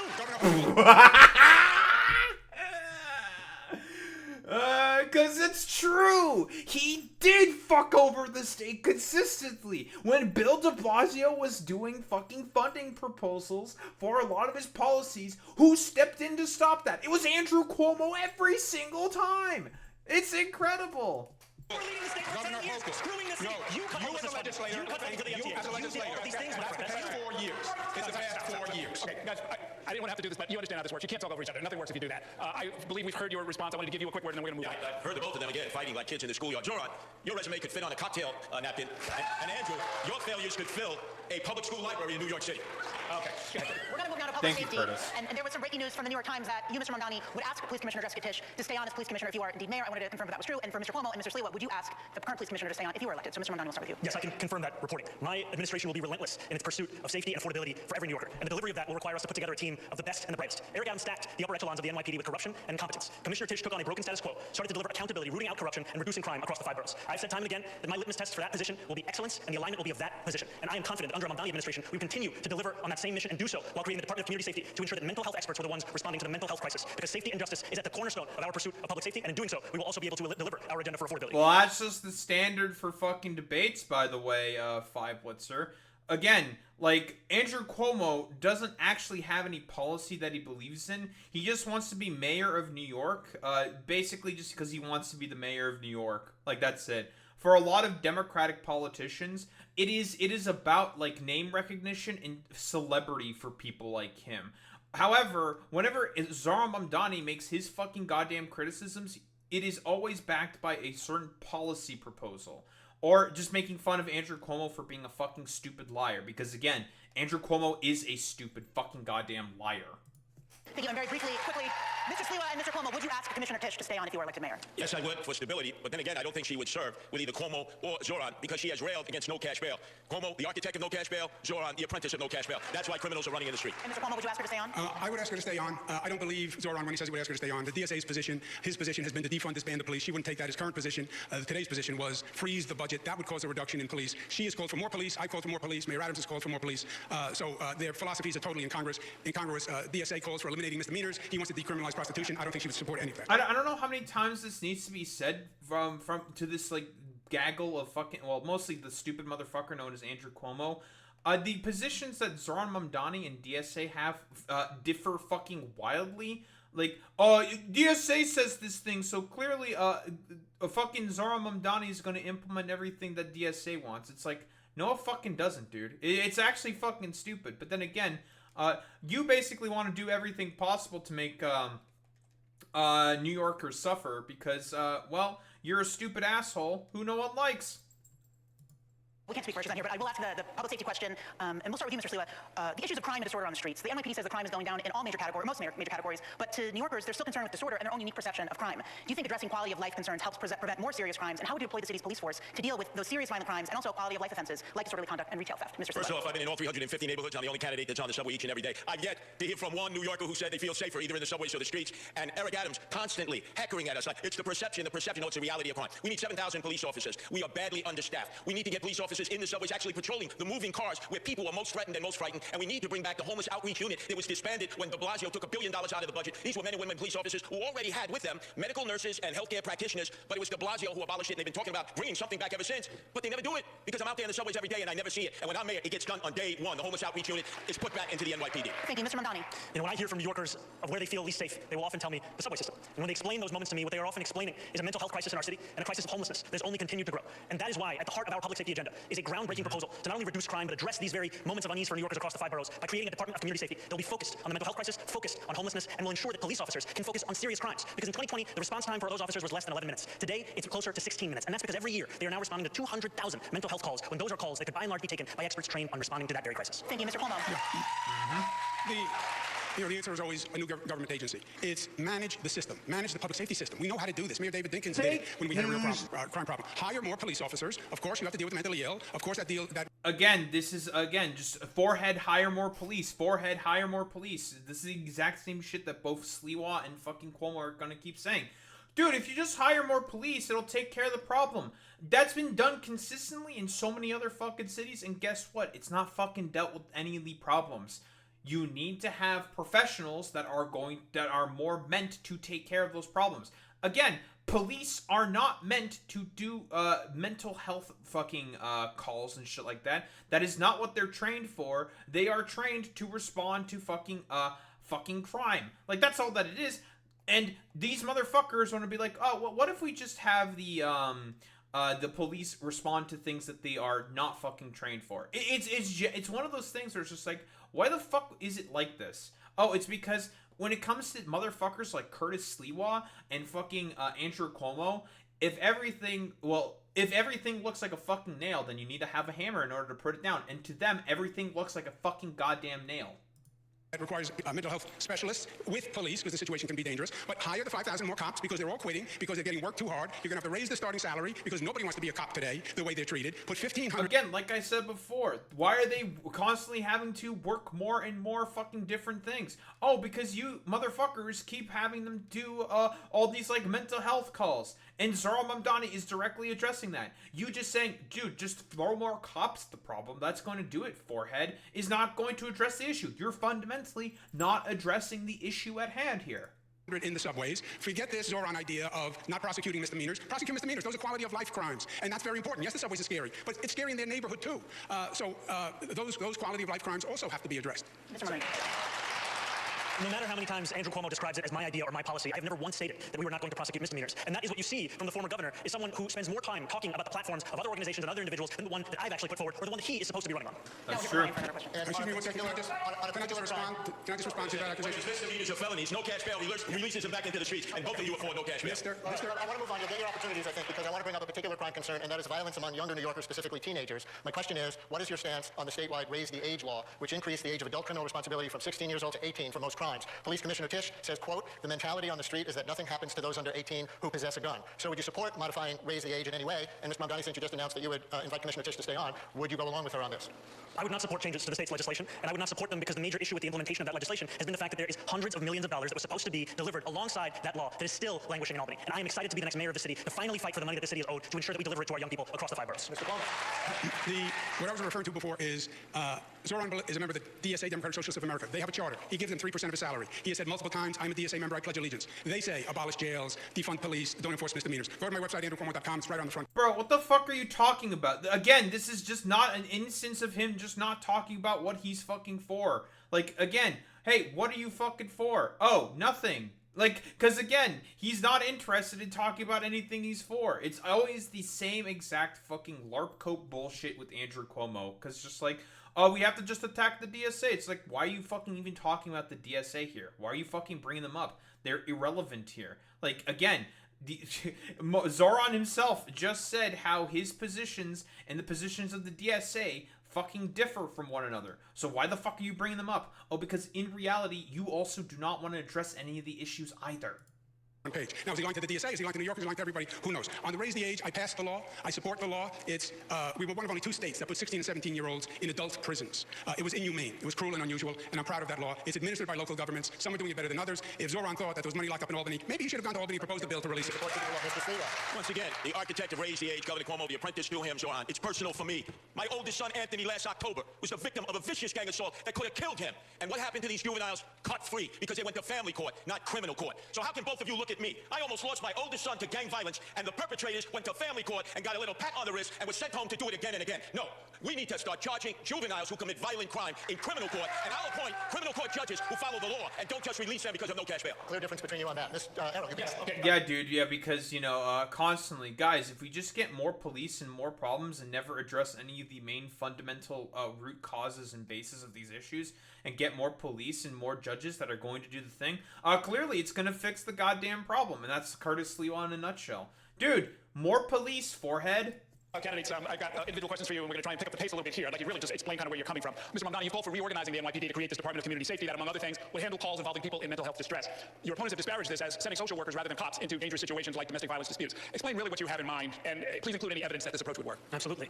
What my opponents are clinging to is the past, because that's all that they know. What I am proposing is something that will address the needs of New Yorkers in the present. We speak and hear from New Yorkers across the 5 boroughs who outline how the mental health crisis is one of the major challenges in the city. And yet what we have in our city is asking those same police officers who are being asked to respond to shootings, respond to murders, to also respond to these calls. I trust the dispatchers who would be receiving these calls to make the determination as to whether there was any indication of violence. If there's no indication of a threat of violence, then we would set the mental health experts and providers to respond to those same incidents. The reason I believe in the efficacy of this approach is because of the fact that it has been delivered elsewhere in the country. So no matter how often you hear those on the stage tell you that something cannot be done, know that there are others in the same country who have seen it, and it is time for that same policy to come to New York City. Okay, Mr. Sliwa and Mr. Cuomo, I have a similar question for both of you. The department currently fields about 33,000 officers, down from 37,000 in 2018. Public safety budget approaching $10 billion. Mr. Sliwa, you want to hire 7,000 more cops. Mr. Cuomo says 5,000 more cops. Each of you make the case for why you think that's necessary, especially given the fact that for for much of New York City, crime declines over the last 20 years happened while the size of the force was also declining and not rising. Errol, I have to revisit the last debate for a second when Zohran was basing his policy on what they do in Eugene, Oregon. You've never been to Eugene, Oregon. I have. Are you out of your mind? And then Columbus, Ohio. This is New York City, a major metropolitan area with thousands of 911 calls, domestic abuse, emotionally disturbed persons, and you want to have social workers go out there and risk their life. And by the way, they're not going to get the results that a trained professional police officer can get. That's why we so desperately need 7,000 new cops. Yeah, dude, because the dudes who are trained to shoot first and ask questions later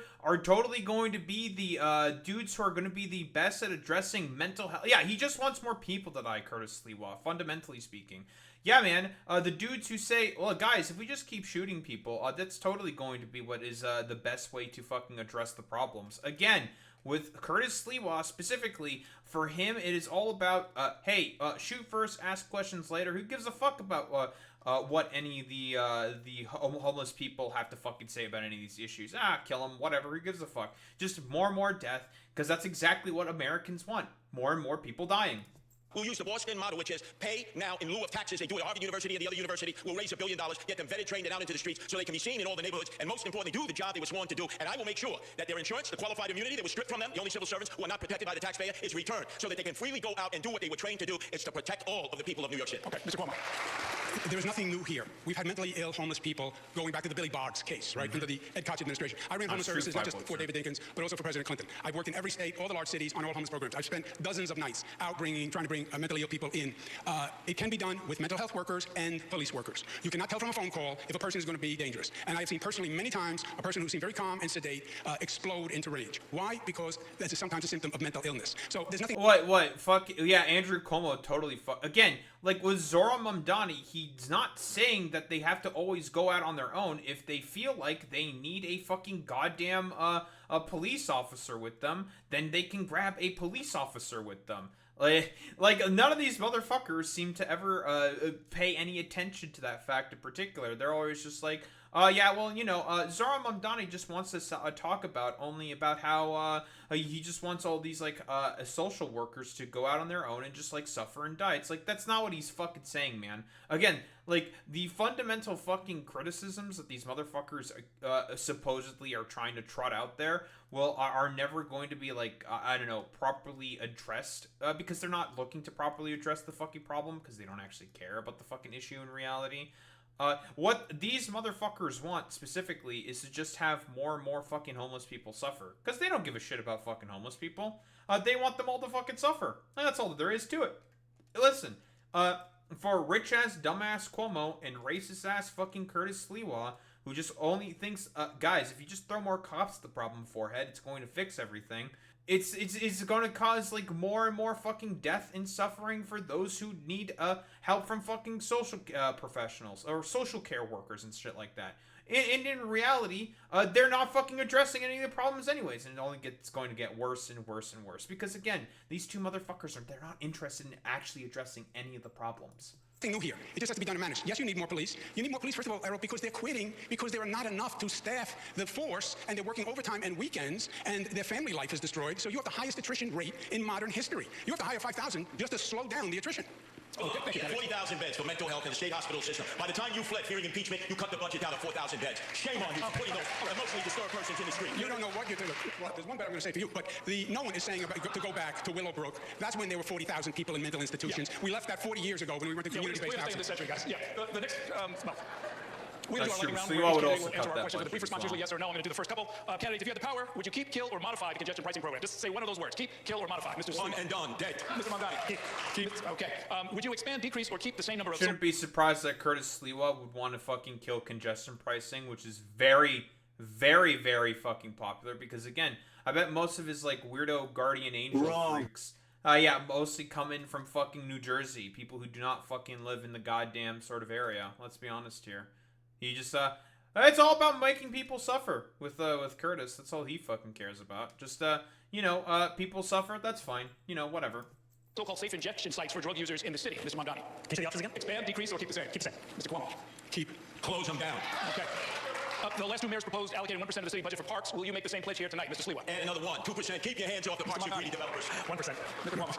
1%. Okay. 2%. Another lightning round question. The city recently enacted a 15-mile-per-hour speed limit for e-bikes. And, of course, there are the other motorized two-wheelers that also frequently ignore red lights and other traffic laws. If you were mayor, would you direct the NYPD to ramp up speeding tickets and other moving violations on the motorized two-wheelers? That's a nice argument, Senator. Why don't you back it up with a source?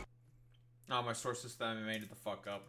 Mr. Mamdani, yes or no? I would actually build on the city council's progress in holding the apps accountable like DoorDash and Grubhub to ensure that there weren't incentives for breaking those street traffic So you laws. would not increase ticketing the riders? I do not think the police should be the ones dealing with the failures of these app companies. Yeah, again, like, that's a really good point there by Zohran. Again, the main issue is not the individuals, because for people like Curtis Sliwa and Andrew Cuomo, for them it's always about individualized solutions and never going after the fucking corporations. The individuals that are using the e-bikes to get around, if we can make them suffer, that's fine. That's totally okay. But the corporations like DoorDash, who've given a lot of money to fucking Andrew Cuomo, if we can make people who use the e-bike suffer more, that's totally fine. We don't give a shit about that. Them, register them, and yes, do enforcement on them. All right. There is a ballot question to align mayoral election years with presidential elections. Again, it's really funny how these two motherfuckers like Curtis Sliwa and fucking Andrew Cuomo talk about wanting to cut the budget with classic Republican shit, but want to give more and more of those cuts to the fucking goddamn police. Because it's only, like, for them, as I said before, to individuals like Curtis Sliwa and Andrew Cuomo, everything that looks like a nail, well, it needs a fucking hammer, and those two motherfuckers think of themselves as fucking hammers. Years in the future, do you support this, Mr. Sliwa? Absolutely not. All the attention would go to the presidential election, not to the mayoral election and all the down-ballot elections, all of our city council people. That's a no, Mr. Mamdani. I haven't yet taken a position on any of the ballot referendums. Oh, shocker. Again? Again and again and again. Yes. Thank you so much. First question, do you support having a casino in the 5 boroughs, like a full casino, and do you have a favorite among the 3 current contenders? Mr. Sliwa. No, only if the community wants it. Mr. Mamdani. I'm personally skeptical of casinos, but voters did choose to bring them to New York City, and unlike Andrew Cuomo and Donald Trump, I don't view the law as just a suggestion. Do you have a favorite of the 3? No, I don't have favorites of casinos. Mr. Cuomo. I have not reviewed the proposals. I did not vote. Oh, by the way, this motherfucker complains about a fucking Zohran Mamdani not reviewing fucking ballot proposals. Oh, you don't have an opinion on the fucking casinos? Because in reality, motherfuckers like Andrew Cuomo, fuck it. Why not have more like weirdo gambling freaks and dipshits within New York? Mafioso fucking bullshit. Very, very cool. And you want to complain about Zohran Mamdani not being decisive on certain fucking ballot measures that you have no idea if he fucking reviewed or not. Copium.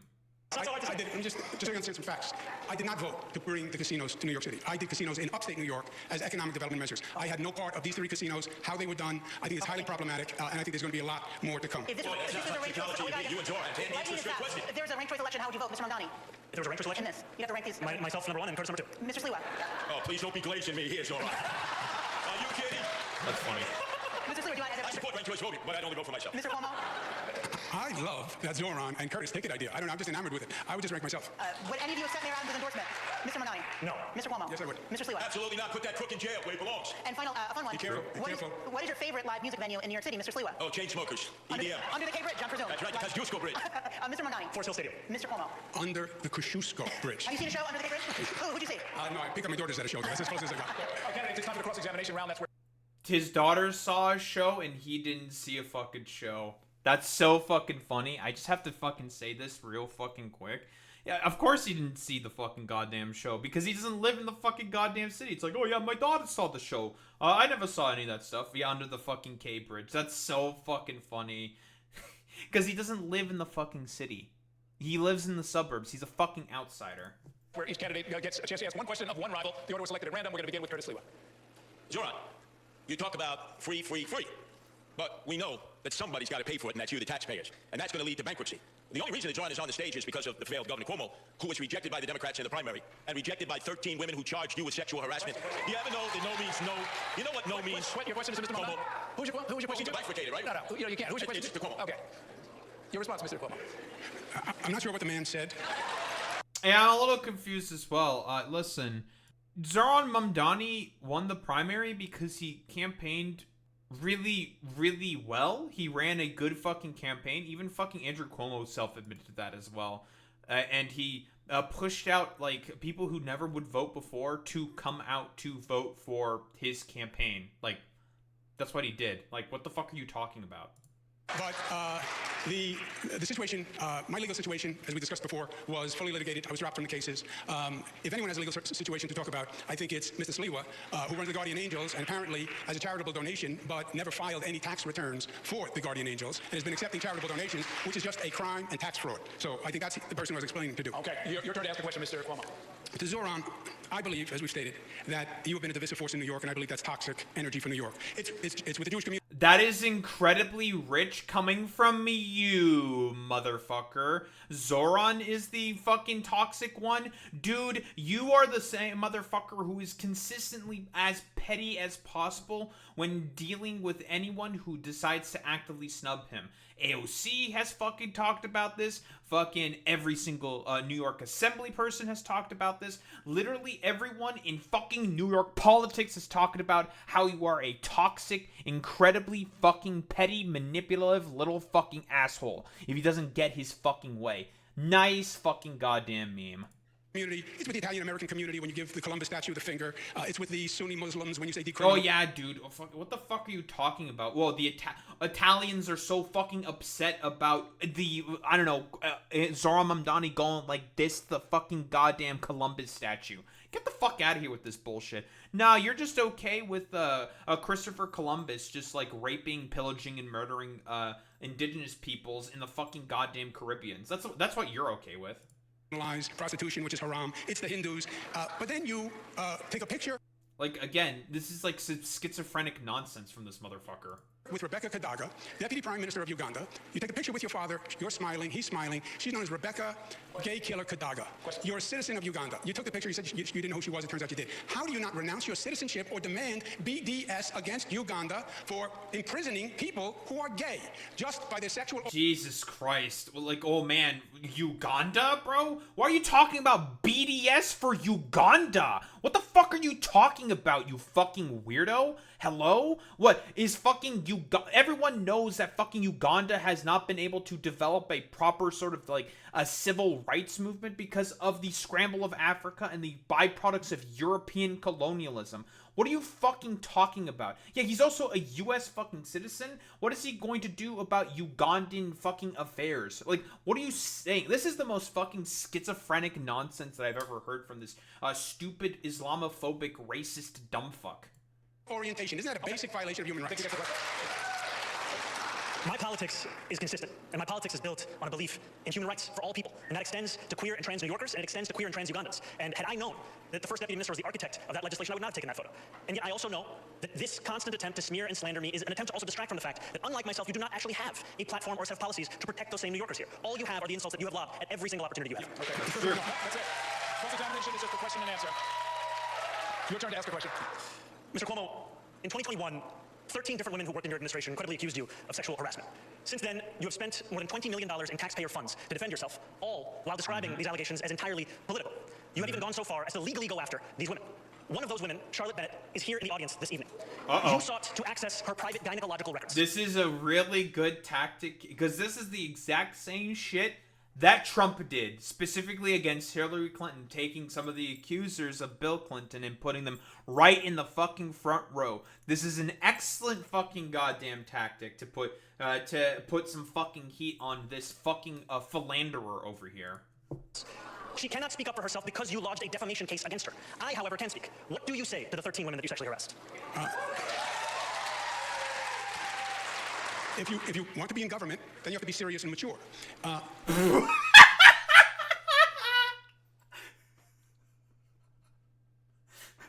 your fucking opening argument? It's immature of you to bring up this very, very credible attack against me. I can't really do this. Yeah, the fucking venoming is so good. I can't believe that you would talk about this very, very credible fucking lawsuit and defamation case that I used taxpayer funds to fucking justify to go after these fucking women. No, I can't believe that you would bring that up against me. No, yeah. There were allegations of sexual harassment. They went to 5 district attorneys, fully litigated for 4 years. The cases were dropped, right? You know that as a fact. So everything you just said was a misstatement, which we're accustomed to. Was a misstatement? Yes, because the cases were crybaby dropped. shit. That's what happened. And my question to you, you still didn't answer. Yeah, who the fuck cares if they were dropped, buddy? Like, we have the fucking records about that shit. You used $20 million of taxpayer funds in order to fight your fucking legal cases for you, my dude. And more than likely, those got dropped because the people suing you probably didn't have enough money to keep going because you used taxpayer funds to fucking fight your legal cases for you, which is the exact same shit Trump does all the time. Why won't you say BDS against Uganda for saying gays should be in prison for being gay? You have no problem with BDS is about Israel, you stupid motherfucker. Like, they're not focused on fucking Uganda, you dumbass. What the fuck are you talking about? It's complete nonsense here.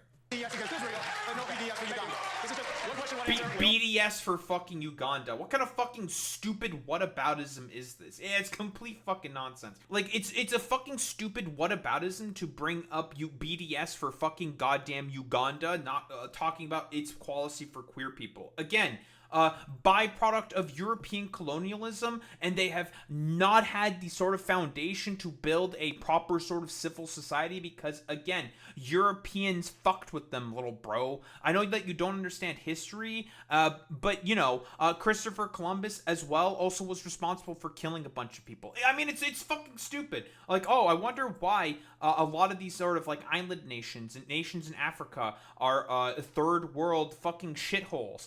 It's because they got fucked with by Europeans, little bro. Your fucking ancestors fucked with them, little bro. What are you fucking saying? It's so fucking stupid, man. Like, what the fuck are you talking about? Also, let's be honest here.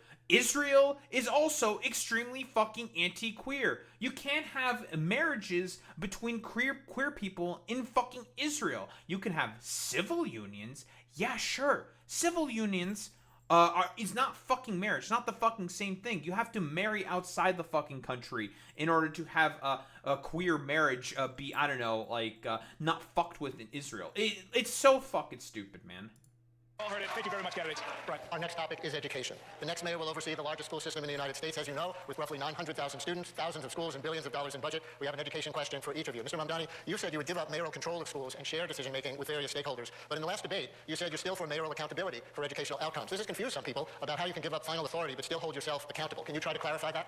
I remain opposed to mayoral control, and I also believe that the mayor is accountable for that which happens in the city. I will not shirk that accountability, even when we are putting together a system that has greater involvement for parents, for educators, for students. Look, 1 in 300 Americans is a student in the New York City public school system. This is a system where we are failing to deliver excellence to students, to teachers, to parents, and it's time to have a mayor who understands not only the crisis in front of us, but the fact that we have to change our ways if we want to change our results. And that is what we are running on a plan for the future, not to simply relitigate the past. Mr. Sliwa, you recently proposed reducing the education budget by $10 billion, or about 25%, to help pay for tax cuts. But your website includes things like, quote, hire more therapists, expand services for students with learning differences, build new vocational high schools, restore arts programs, expand athletic programs, and increase teacher pay to attract and retain top talent. Those are all very a populist conservative, very, very fucking populist conservative, by the way, talking about how he wants to cut the fucking education of the budget for the educational fucking budget.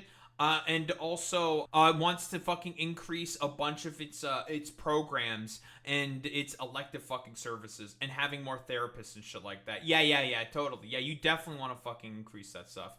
Exact quotes from your website. How do you defund the education department by 25% to cut taxes, add in the Trump administration's various cuts, and do all those expansions at the same time? Well, let me tell you, you have a bureaucracy at the Tweed Courthouse. Perfect place to house the Department of Education because of the corruption in the top ranks. You have 13 deputy chancellors. You have about 50 department heads. Nobody at the school level ever deals with them. $41,000 we pay per student, and teachers still have to reach into their pockets to pay for basic supplies. You cut at the top, contracts that have been negotiated, that have not been overseen. You will save millions and millions of dollars. And yes, you open up the schools as it was when I went to public school, after school center, night center, weekend center, not just sports, but culture, plays. Okay, yeah, by the way, this is like how you say, like, if you want to cut the stuff at the top, what do you mean by cut the stuff at the top? Do you mean like the private board of educations and stuff like that, who people get a bunch of fucking money for sitting around not doing anything? Because I have no doubt that's more than likely the case. Otherwise, what this basically sounds to me like is you just want to cut funding from fucking education. Like, that's what it is. Musicals. People used to be able to take instruments home when they were in band and orchestra. That attracted children. 1/3 of our children don't even come to school each day. And we need more vocational training like we had when I was growing up. That's been depleted. And more charter schools. We need to raise the cap and have more charter schools for the children. Yeah, dude, more private fucking charter schools is definitely gonna fucking help the problem, man. Yeah, more privatization of the educational system. Let's go. Who have been waiting to get in for years. An education question for Mr. Cuomo. Thanks, Brian. Mr. Cuomo, there's currently a state law to reduce class sizes in the city. true, You recently described the law as, quote, reckless and proposed that popular schools be exempted from this law. You also want to start closing low-performing schools, one of the most controversial policies of Mayor Bloomberg. Would you defy the class size law? And if you close existing schools rather than work to improve them, what specifically helps the kids learn more and where? Yeah, the common denominator on all these things is, the question is, what is your plan to change things, and what is your ability and experience to do it? These are management challenges, and I have managed large bureaucracies. The Department of Education, we lost 1 million students. What's happening is young families have to make a decision when their child has to go to school. They're deciding to go to the suburbs, go to Jersey. They're not going to sacrifice their kid. So it is a terrible problem for the entire city, the shrinking public school system. I would double the gifted and talented programs, double the number of specialized high schools, keep the SAT, and keep mayoral control. It is wholly inconsistent to say, I think it's a top priority. Oh yeah, man, the SATs, which do a really, really good job at being judges and arbiters for people, for children, for like which school that they should be fucking going to. Yeah, dude, SATs, bro. More standardized fucking testing. Let's go. But I want to give up mayoral control, but I want to be a mayor who runs grocery stores. Forget the grocery stores. Run the Department of Education. It was the most single instrumental reform. Mayor Bloomberg was right. The mayor in Boston and Chicago, don't give up mayoral control. Would you defy the law, the class size law? The problem with the class size law is a nice idea. The state didn't send the money. The state has not been doing its fair share for the city. If you have a nice idea, that's nice. Send the money. And just a fact, I don't think we lost 1 million students. We have just about under 1 million students in the DOE system. Just a quick show of hands. I'm sorry, yes. And just a show of hands, no talking. Who is in favor of the cell phone ban in schools? Raise your hands. Everyone has raised their hands. They all are in favor of the cell phone ban. Thank you. Okay. Candidates, I want to talk about Rikers Island. Under city law, the jail complex on Rikers is supposed to close in 2027. That's something I don't disagree with the cell phone ban. Honestly, I like, in terms of like cell phone bans, because most students just generally use that in order to, I don't know, distract themselves and not like pay attention to fucking learning. I feel like the problem that I have partially with like a cell phone ban specifically is talking about the fundamental problems with like fucking curriculum, and the fact that schools have been actively fucking defunded simply due to stuff like No Child Left Behind and the sort of standardized testing systems that were implemented by fucking George Bush. Makes sense why people might not like going to school and are distracting themselves with their fucking phone, because like education has been actively fucking defunded.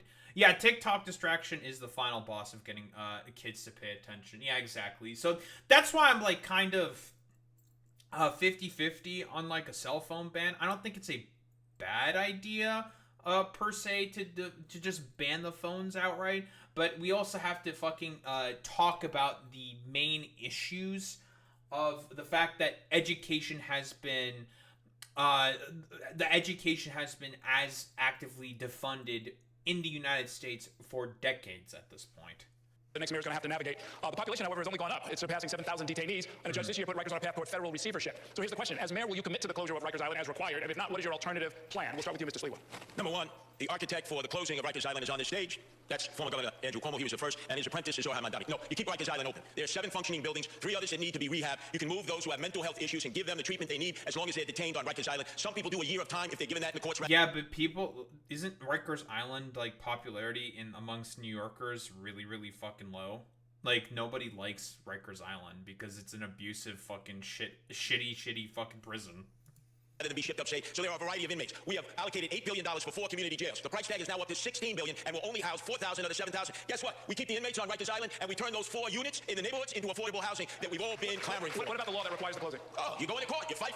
You fight for the taxpayers and you fight to keep inmates on Rikers Island so that we don't. Yeah, but nobody likes Rikers Island. Why are you going there to basically fight for to keep Rikers fucking Island open, my dude? Like, what do you mean, dude? Like, why? Huh? It like, isn't Rikers Island's approval rating amongst New Yorkers extremely fucking low? Like, let's be honest here. Like, that seems really fucking silly. We don't just have to lock up toothpaste in New York City, but we lock up inmates. Mr. Cuomo. Zohran has said he'd honor the law closing Rikers in 2027. You can't. Unless you intend to release all the people on Rikers Island, which is the Democratic Socialist policy. The county jails are not going to be built. It was a mistake. The whole plan was a mistake. They are years late, billions over budget. I would say scrap the county jails, build new jails on Rikers Island, provide ferry and bus transportation for people from the other boroughs to visit on Rikers Island, and then use the existing 4 sites for commercial residential. But you cannot close Rikers in 2027 because there's no place to put the people unless you're going to release 7,000 people. You're familiar with the idea that a law is passed, it's supposed to be followed, even if it's difficult, even if the timeline is screwed up, even if the money's not there. Yeah, so then, which is Zohran's position? Then you're saying release the 7,000 people. And I'm saying I'm not going to release 7,000 criminals into New York City. Man, all these people are just okay with people getting fucking abused in fucking Rikers Island. It's actually insane. No one on the stage that is saying that. Yet Andrew Cuomo will repeat it again and again. What I have said time and again, I'll repeat it again, is that yes, we have to close Rikers Island. Rikers Island is a stain on the history of the city. And that this current administration has made it nearly impossible to do so by the stipulated timeline. So what I will do is everything in my power to try and meet that deadline, knowing that Eric Adams has made it so difficult because he's had no interest in actually following through on it. And as much as you will hear about experience and running a government, what Andrew Cuomo doesn't seem to understand is the city has already entered into contracts for these borough-based jails, and to end those contracts would be to incur massive fiscal penalties, but that's not something that he seems to care about, even as he speaks about the fiscal stewardship of the city. If I may, you want to talk to me about running government or managing projects? I built the 2nd Avenue subway. I built the Mario Cuomo Bridge, the largest infrastructure project in the United States of America, $5 billion, on time, on budget. 2nd Avenue subway, Moynihan train hall. Of course there's costs incurred. The question is going to be, how much more does it cost to finish the jail, and are you better off cutting your losses? That's the question in the discussion, and you sit down with the contractor and you negotiate. But your position of, I'm going to close it on 2027, the question is yes or no. Do you close it in 2027? You will hear from Andrew Cuomo about his experience, as if the issue is that we don't know about it. The issue is that we have all experienced your experience. The issue is that we experienced you taking a $5 million book deal while you sent seniors to their deaths in nursing homes. The issue is that we experienced you cutting funding for the ATA to send money to upstate skiers. The issue is that we saw you giving $959 million in tax breaks to Elon Musk. The issue is your experience. Oof. Ooh, get fucking cooked there, Andrew, my guy. Yeah, you gave tax cuts to one of the most hated billionaires in fucking New York. Like, get fucking owned, dumbass. Like, it's actually fucking insane to me that he's willing to talk about his fucking experiences building all of these fucking projects and everything, negotiating with people, when in reality, again, dude who killed a bunch of fucking goddamn old people. Dude who also used $20 million of taxpayer fucking money in order to fight his fucking lawsuits. That's what it is. The issue is you have no experience. You've accomplished nothing. You haven't proposed a bill on anything. Again, like, this fucking line on experience is always going to be incredibly fucking stupid with me. Because it's as AOC herself said, nobody gives a fuck about how much experience that you have as a politician if they can't put food on the fucking table. That's all that it is. Like, if you can't put food on the table and people are not able to pay their bills and they get fucking kicked out of their fucking homes as a result of that, then like, who cares about if you're an experienced politician? The buck ultimately then stops with you, and you have no problem at all whatsoever in terms of basically having a bunch of people be thrown out on the fucking streets. Because again, out of touch fucking millionaire elitist who doesn't even live in the fucking city that he wants to be mayor for. And you still haven't said if you close Rikers in 2027. I got the answer to the questions I was asking. Thanks very much. Let's move on. My next question is about another law that's already on the books. The city has a climate law, Local Law 97, that will require a large percentage of the buildings in the city to reduce greenhouse gas emissions by 40% by 2030 or face financial penalties. As you know, some co-ops, condos, and landlords are afraid of crushing expenses, but buildings account for 70% of the city's climate pollution emissions, so reduction would need to include that sector. You all have taken different positions on this. I want our viewers and listeners to hear each of you, starting with Mr. Cuomo in this case. Would you abide by and make others abide by Local Law 97 as it stands? As it stands, you're going to have to be flexible in the application. What's going to happen now is many companies will just pay the fine because it's cheaper than actually following the rules. And that's the last thing you want. That accomplishes nothing, right? It's just another tax, in essence, on these units. So there's going to have to be flexibility. It's the right intent, it's the right goal, but how you implement it has to deal with reality and the costs. Again, otherwise, I can tell you, I've had this conversation with many of them, they're not even going to try. They're just going to pay the fine. What kind of flexibility? It's going to be timing, and what do we mean, and can it be phased in? Mr. Mamdani? The climate crisis is one of the most pressing crises facing the city, and we deserve to take it on with the urgency it requires. It is right now easier to pay the fine than to actually comply with this legislation. We have to ensure that we make it easier for condo and co-op owners to follow these laws, and we do that by eliminating the application fees for J51, by extending that tax credit, by also creating a one-stop shop in New York City government that procures at a large scale heat pumps and the very kind of infrastructure needed to comply. We've seen this happen before with clean energy work that's been done in Woodside houses. It's time to bring that kind of work right here so that we can ensure full compliance with local law. I read that you're proposing the city buy those heat pumps and other tech in bulk and give them to landlords and other buildings for free. Is that accurate? No, it's to actually ensure that they can afford the cost of these things by purchasing using an economy of scale. Thank you, Mr. Sliwa. I'm the only one on this stage totally opposed to Local 97. 100,000 condo and co-op owners. Their maintenance fees will go up 30%. They won't have enough reserve fees. You're going to see massive flight from the co-ops and condos. Now, they want to electrify everything. Well, there's a man on the stage who took Indian Point offline. That was 25% of our electrical output. We haven't been able to meet the needs since, and as a result, they're now starting to build, because of the city of yes, and I'm opposed, these lithium-ion battery warehouses. Where? Staten Island 38, Brooklyn 12, 8 in Queens, 4 in the Bronx, and none in Manhattan? Oh, no. They're going to electrify, and they don't have the electrical output. So I say no to Local 97. When I'm mayor, I tell all my commissioners, throw a monkey wrench into the process. We slow it down because we want these condo owners and co-op owners to stay. Mr. Cuomo, you were named.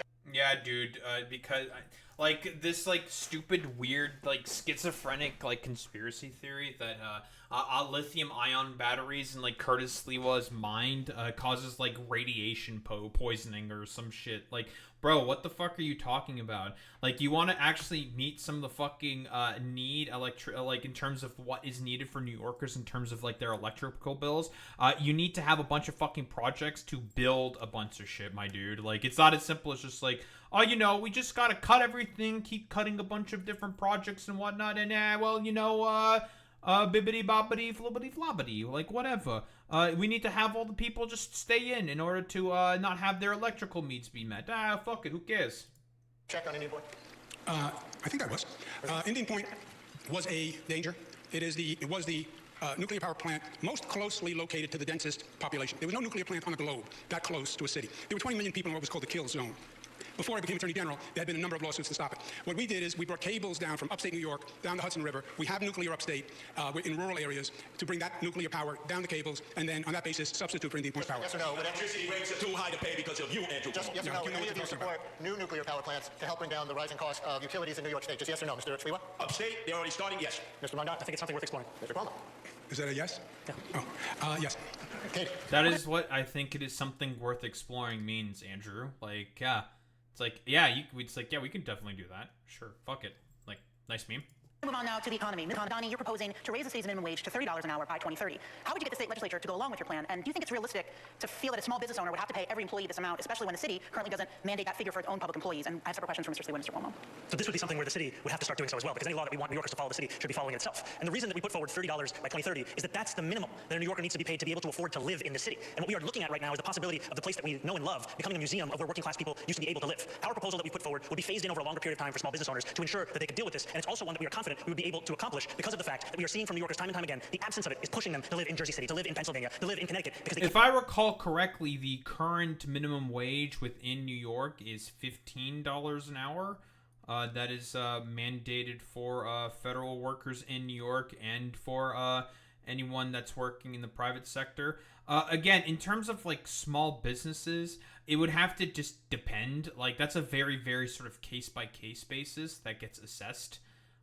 Generally speaking, it's not, there's like no one-stop solution for that in particular. Like for like a lot of different districts, you basically just have to make an assessment saying like, oh, okay, so for this particular area, given how much money, the tax base that exists, blah, blah, blah, blah, blah, like, this is how much money can be allocated for the minimum wage in that sort of like particular fucking area. Like for a city like New York, again, one of the richest fucking cities on the planet, they can easily afford a $30 sort of like minimum wage in order to pay for their fucking employees.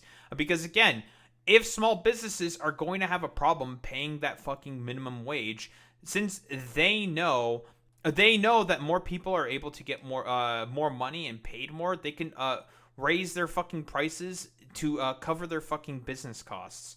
Like, there's a bunch of different things that they can do in order to mitigate that sort of fucking problem, right? It's not as simple as just like, well, just don't do it, forehead, because of these small businesses. No. That's always a fucking canard that's always put up by larger corporations and whatnot in order to justify not having to fucking pay for the increases in the minimum wage, because in reality, for the rich in the corporations, they are willing to do literally anything possible in order to justify not paying people their fucking fair share. Like, that's what it is. Can't afford to live in New York City. Thank you. And for Mr. Sliwa and Mr. Cuomo, if you're not in favor of a $30 minimum wage, what are your plans to raise the salaries of workers in New York City? We'll start with you, Mr. Sliwa. First off, Zohran Mamdani deals with fantasy, not reality. Look at all the Uber drivers. Look at all the taxi drivers, the Lyft drivers. They will now have driverless cars. That's what they're pushing. AI that's going to be wiping out so many jobs, especially for young men and women who went to school, got their 4 years of college, 2-year degree. Wait, what? Like, for taxi drivers, AI is going to wipe out... What are you fucking talking about, bro? Huh? Yeah, AI is going to wipe out the taxi driver jobs. Yeah, I mean, like... So Curtis is not exactly 100% inaccurate when he's talking about the problems of AI. Like, he's definitely correct when he's saying the problems that AI will have in terms of, like, wiping out people's jobs. But it's not about, like, wiping out jobs for, like, taxi drivers and stuff. That's, like, more for, like, different tech sector work and shit like that AI is going to have problems with.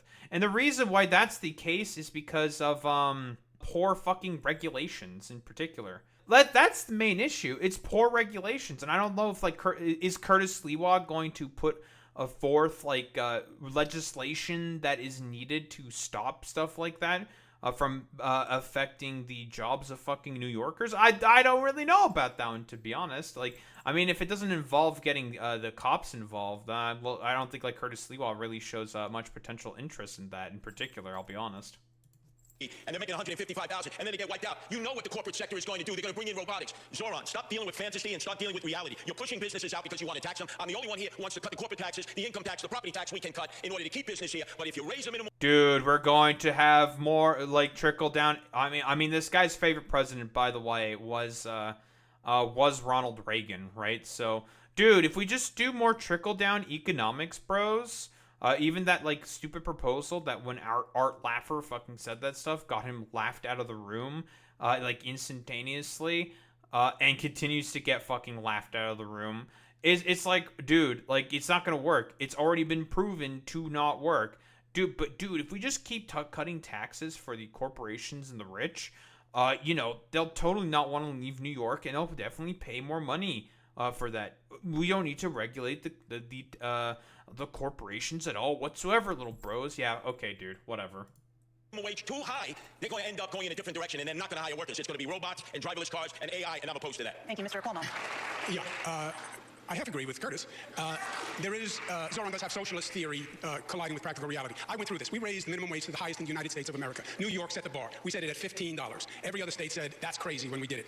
People in the state said that was crazy when we did it. But it was calibrated. It was doable. We phased it in different parts of the state. We phased it in with small businesses. We gave them assistance. Because if you raise it too high, and I believe 30 is too high, I would raise it to 20. If you raise it too high, you do two things.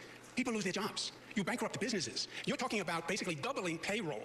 And you can have a negative effect where literally businesses close and people lose their jobs. And overall, again, it's another tax on corporations, another reason to leave New York, another reason to pack up the family and get on I-95 and go to South Carolina and Florida and Texas.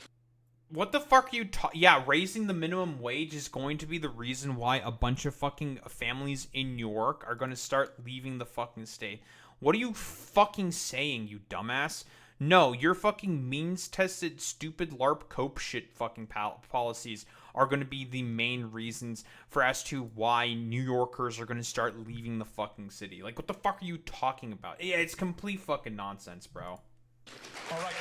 Candidates, we are coming down the home stretch. I want to alert our media partners, especially. We're going to go over by 5 minutes, and we're going to have Brian lead a conversation about transit. Right, and we're going to have to do this very briefly to each of you because you each have transit things to answer to. Mr. Cuomo, you say the city should take partial control of New York City Transit away from the MTA, which is mostly controlled by the state. Would the city then have to foot more of the bill? And if this is a good idea, why didn't you propose it as governor? The capital thing...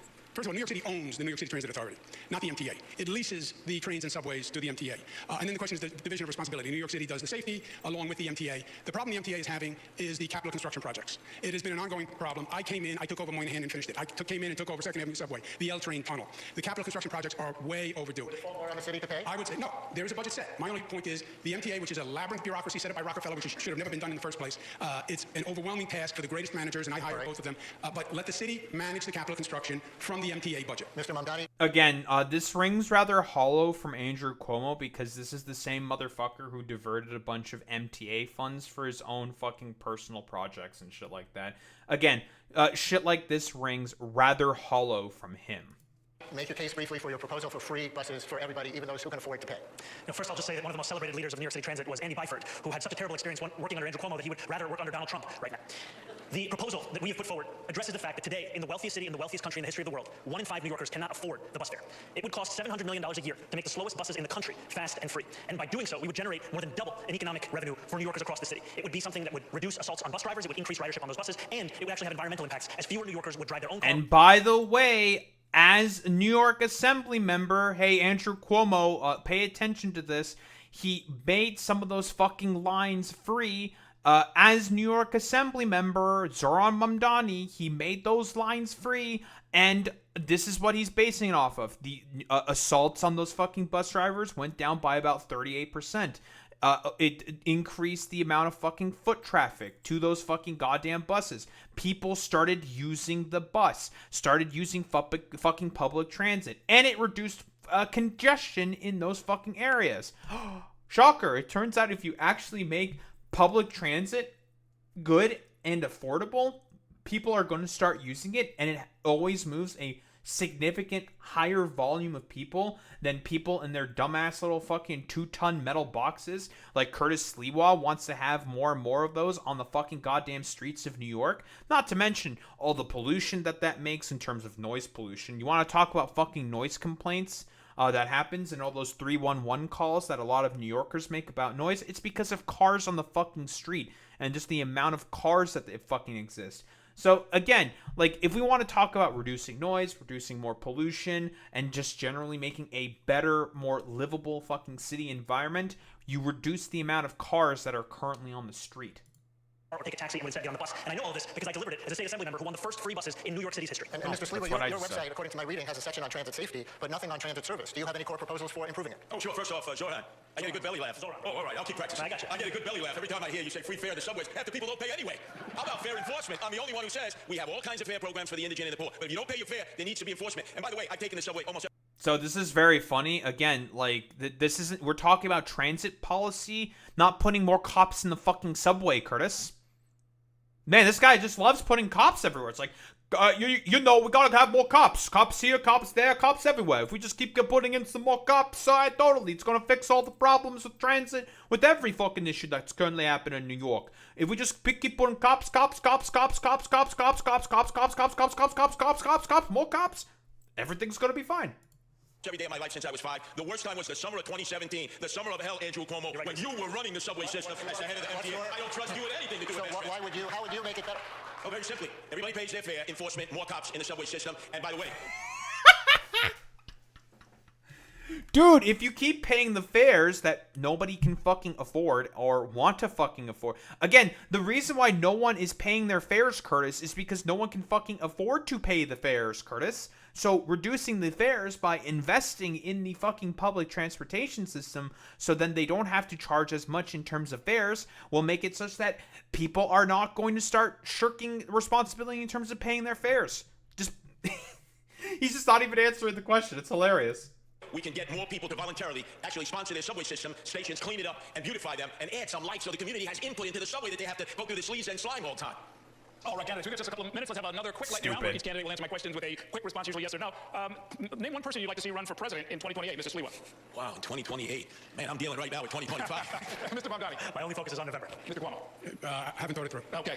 We have a city of hundreds of languages and cultures. Can you greet New Yorkers in a language other than your own, Mr. Cuomo? Ciao. Buenos dias. Ni hao, Ponyo. Okay. Buona fortuna per cento anni. Okay. Have you decided on a school chancellor, Mr. Sliwa? Yes, I would ask Bob Holden, who's taught 40 years. He leads Democrats for Sliwa. Okay. No, I haven't decided on a chance race. Okay. Should people be arrested for the solicitation of sex, Mr. Sliwa? No, the Johns, yes, the pimps, the madams, and the absentee landlords. Mr. Mamdani, no. Mr. Cuomo. Zohran's decriminalization. So here's the thing. I agree with this, by the way. Yeah, people shouldn't be because again, you want to deal with prostitution. Like, it's not like it's not an issue fundamentally speaking with like people who are soliciting for sex or doing the fucking sex work. That's not the main issue, right? Let's be honest here. The main issue is, yeah, I do think going after pimps is fine and all that. I don't have a problem with that whatsoever. Because I do think that they're generally pretty bad. It's an issue of poverty. Because, again, most women elect to do prostitution not because they want to. I mean, in some cases, they want to do, like, OnlyFans work and sex work, and that's up to them. But most of them have to do it as, like, a supplement to fucking income. One of the most famous examples, for example, is, I don't know, like, because she's blown up on Twitter. It's like she's a paleontologist. Who talks about paleontology, and she's also a cosplayer and an OnlyFans model. And people are just like, ew, why does an OnlyFans whore have a fucking PhD? Nah, you should only be focusing on your paleontology work. Problem with paleontology, doesn't get paid a lot. A lot of sort of social, creative sort of processes and jobs don't get paid very much because capitalists see it as that kind of work as not being very interesting or valuable in terms of a profit motive. So as a result, even though she's like a based dinosaur bone autist and dinosaur autist, okay, we love that for her, she is forced to have to do modeling, cosplay, fucking OnlyFans work in order to basically compensate for the fact that she doesn't get paid much at her fucking original job. Hey, dumbasses, if you fucking motherfuckers cared at all about her wanting to only focus on paleontology research and work, perhaps you need to invest more money into that fucking particular kind of work and not invest in like stupid AI crypto ventures and all this fucking shit. Because most of the people who come up with those exact same fucking criticisms are all the like incel hypergamous weirdos and dipshits who believe in like the conspiracy of fucking hypergamy, to basically just want to put women down and have them be dutiful, barefoot, pregnant wives back in the fucking goddamn kitchen cooking for them because they themselves are too much of stinky, dirty fucking weirdos to take care of themselves. But, you know, that's just incels in general. Maybe if you just stop like talking about like what is more valuable work and having like a discussion about what type of sort of position is more valuable within fucking society, and give the appropriate funding that is needed for people to be able to pursue stuff like fucking paleontology and shit like that. Oh, then maybe she wouldn't have to do fucking OnlyFans work. I don't know. This is like, it's apparently this might be a radical idea for most of these people, but you know, whatever, from these like complete fucking morons and dipshits. They don't understand any of this stuff because, well, the reason why they say these things is because it's all about the subjugation of women, fundamentally speaking. For prostitutes, johns, and pimps would be a disaster on the quality of life. They should be arrested, you say? Should people be arrested for soliciting sex? It is a criminal offense. I would keep it as it is. Okay. Last question. Can you name one thing that New York got right during the COVID crisis, Mr. Sliwa? New York got right? Oh, wow. He didn't get anything right during the COVID crisis. No. Mr. Mamdani. It only took me 15 minutes to get my vaccine shot when I went for that, and that was an efficient experience. Mr. Cuomo. Thank you for the compliment. Okay, city run. All right, No, it gentlemen. wasn't. That was City Run, yeah, Cope and Seethe. For this debate, I would like to thank the candidates and our partners. Cope and Seethe, Andrew. Watch it in its entirety at ny1.com and the Spectrum News YouTube channel. Early voting is set to begin across the 5 boroughs on Saturday with several. Yep, so early voting. Remember, if you live in New York, early voting starts this Saturday. You vote for, not Andrew Cuomo. You don't vote for that dipshit. Vote for, of course, Zohran Mamdani. And, honestly, don't even put Andrew Cuomo on the fucking ballot. This was still a fine debate, in terms of performance. Not as many, like, crazy zingers there from Zohran in comparison to Andrew Cuomo. His fucking, in comparison to Andrew Cuomo? That's not correct. Andrew Cuomo's fucking one-liners and zingers were all either, like, completely stupid and nonsensical and not based in fucking reality. And Curtis Sliwa was just kind of there, just being a blustering idiot talking about, like, guys, we need more cops to do everything possible. And I still think Andrew Cuomo came off as, like, a fucking whiny, entitled, fucking little dipshit moron and elitist. Like, I don't know. Like, what else is there to really say besides, I don't think that this is going to fundamentally change much of anything. Because in terms of the previous debate, you want to know who fucking won that shit and gained in the polls because of that? Oh, it was fucking Zohran Mamdani, because Andrew Cuomo came off looking extremely fucking bad in that particular instance. Like, I guess you could point and say that Andrew Cuomo had slightly better fucking lines, but, like, not much. He still came off as, like, a completely whiny fucking moron, and he still didn't really address any of the fucking assault allegations whatsoever, coming up with the exact same stupid played out line. So, yeah, I don't think that this is really going to change much of anything in terms of the polling all that much, I think. Because it was pretty much all just the exact same sort of bullshit, and it's gonna be really funny to keep seeing, like, all these, like, coping Zionists and billionaires keep constantly complaining about the fact that Zohran Mamdani is still in the fucking goddamn race, or not Zohran, that Curtis Sliwa, rather, is still in the race, and is fucking over Cuomo's chances. Because I don't think, like, I don't see a reason. I don't think Curtis Sliwa is going to fucking leave. I highly doubt that's going to fucking happen. Because as he said himself, he's like, I have people under me who I represent. And I have to be on the top of the ticket to represent for them. If I just leave them and I abandon them, well, you know, it is what it is. Like, I can't do that. You know, I got my people I need to fucking take care of. If Andrew Cuomo wants to get those votes that he's looking for, then he should fucking work to get those votes. And it's just like, I couldn't agree more, Curtis Sliwa, someone who actually seemingly believes in democracy, unlike the fucking Democratic Party and the Republicans, which is insane to me.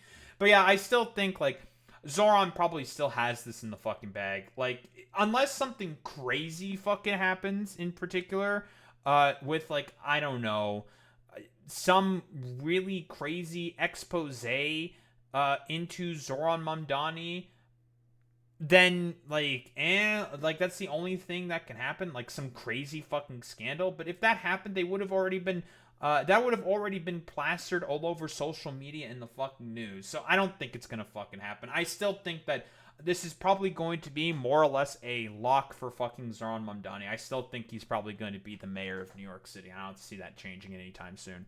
But yeah, I don't think there's really much else to say besides, Andrew Cuomo is still a coping, LARPy, fucking weirdo and idiot.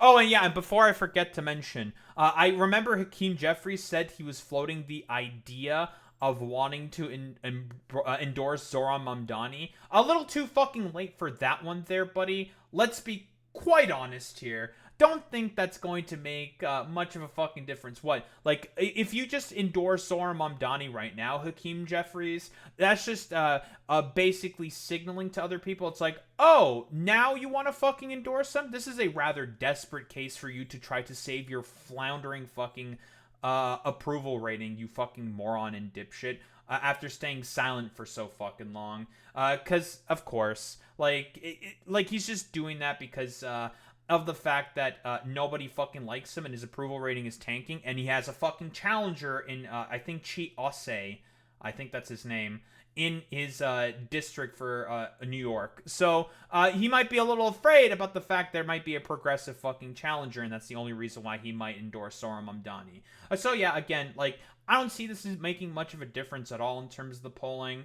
I still think that Andrew Cuomo is overall fucking cooked, and it's just like, okay, yeah, it's, I still think that Zohran Mamdani is probably going to be the main guy who fucking wins within the New York City mayoral election. Because, again, notice how, like, nobody's fucking endorsed Andrew Cuomo whatsoever at all. And how seemingly nobody fucking likes him. He's all alone, and he's just doing this at the behest of all the fucking billionaires and the rich, and even some of the corporate Democratic establishment who nobody fucking likes to begin with. But yeah, I don't think there's really much else to say besides, I think Andrew Cuomo is completely and utterly fucking cooked.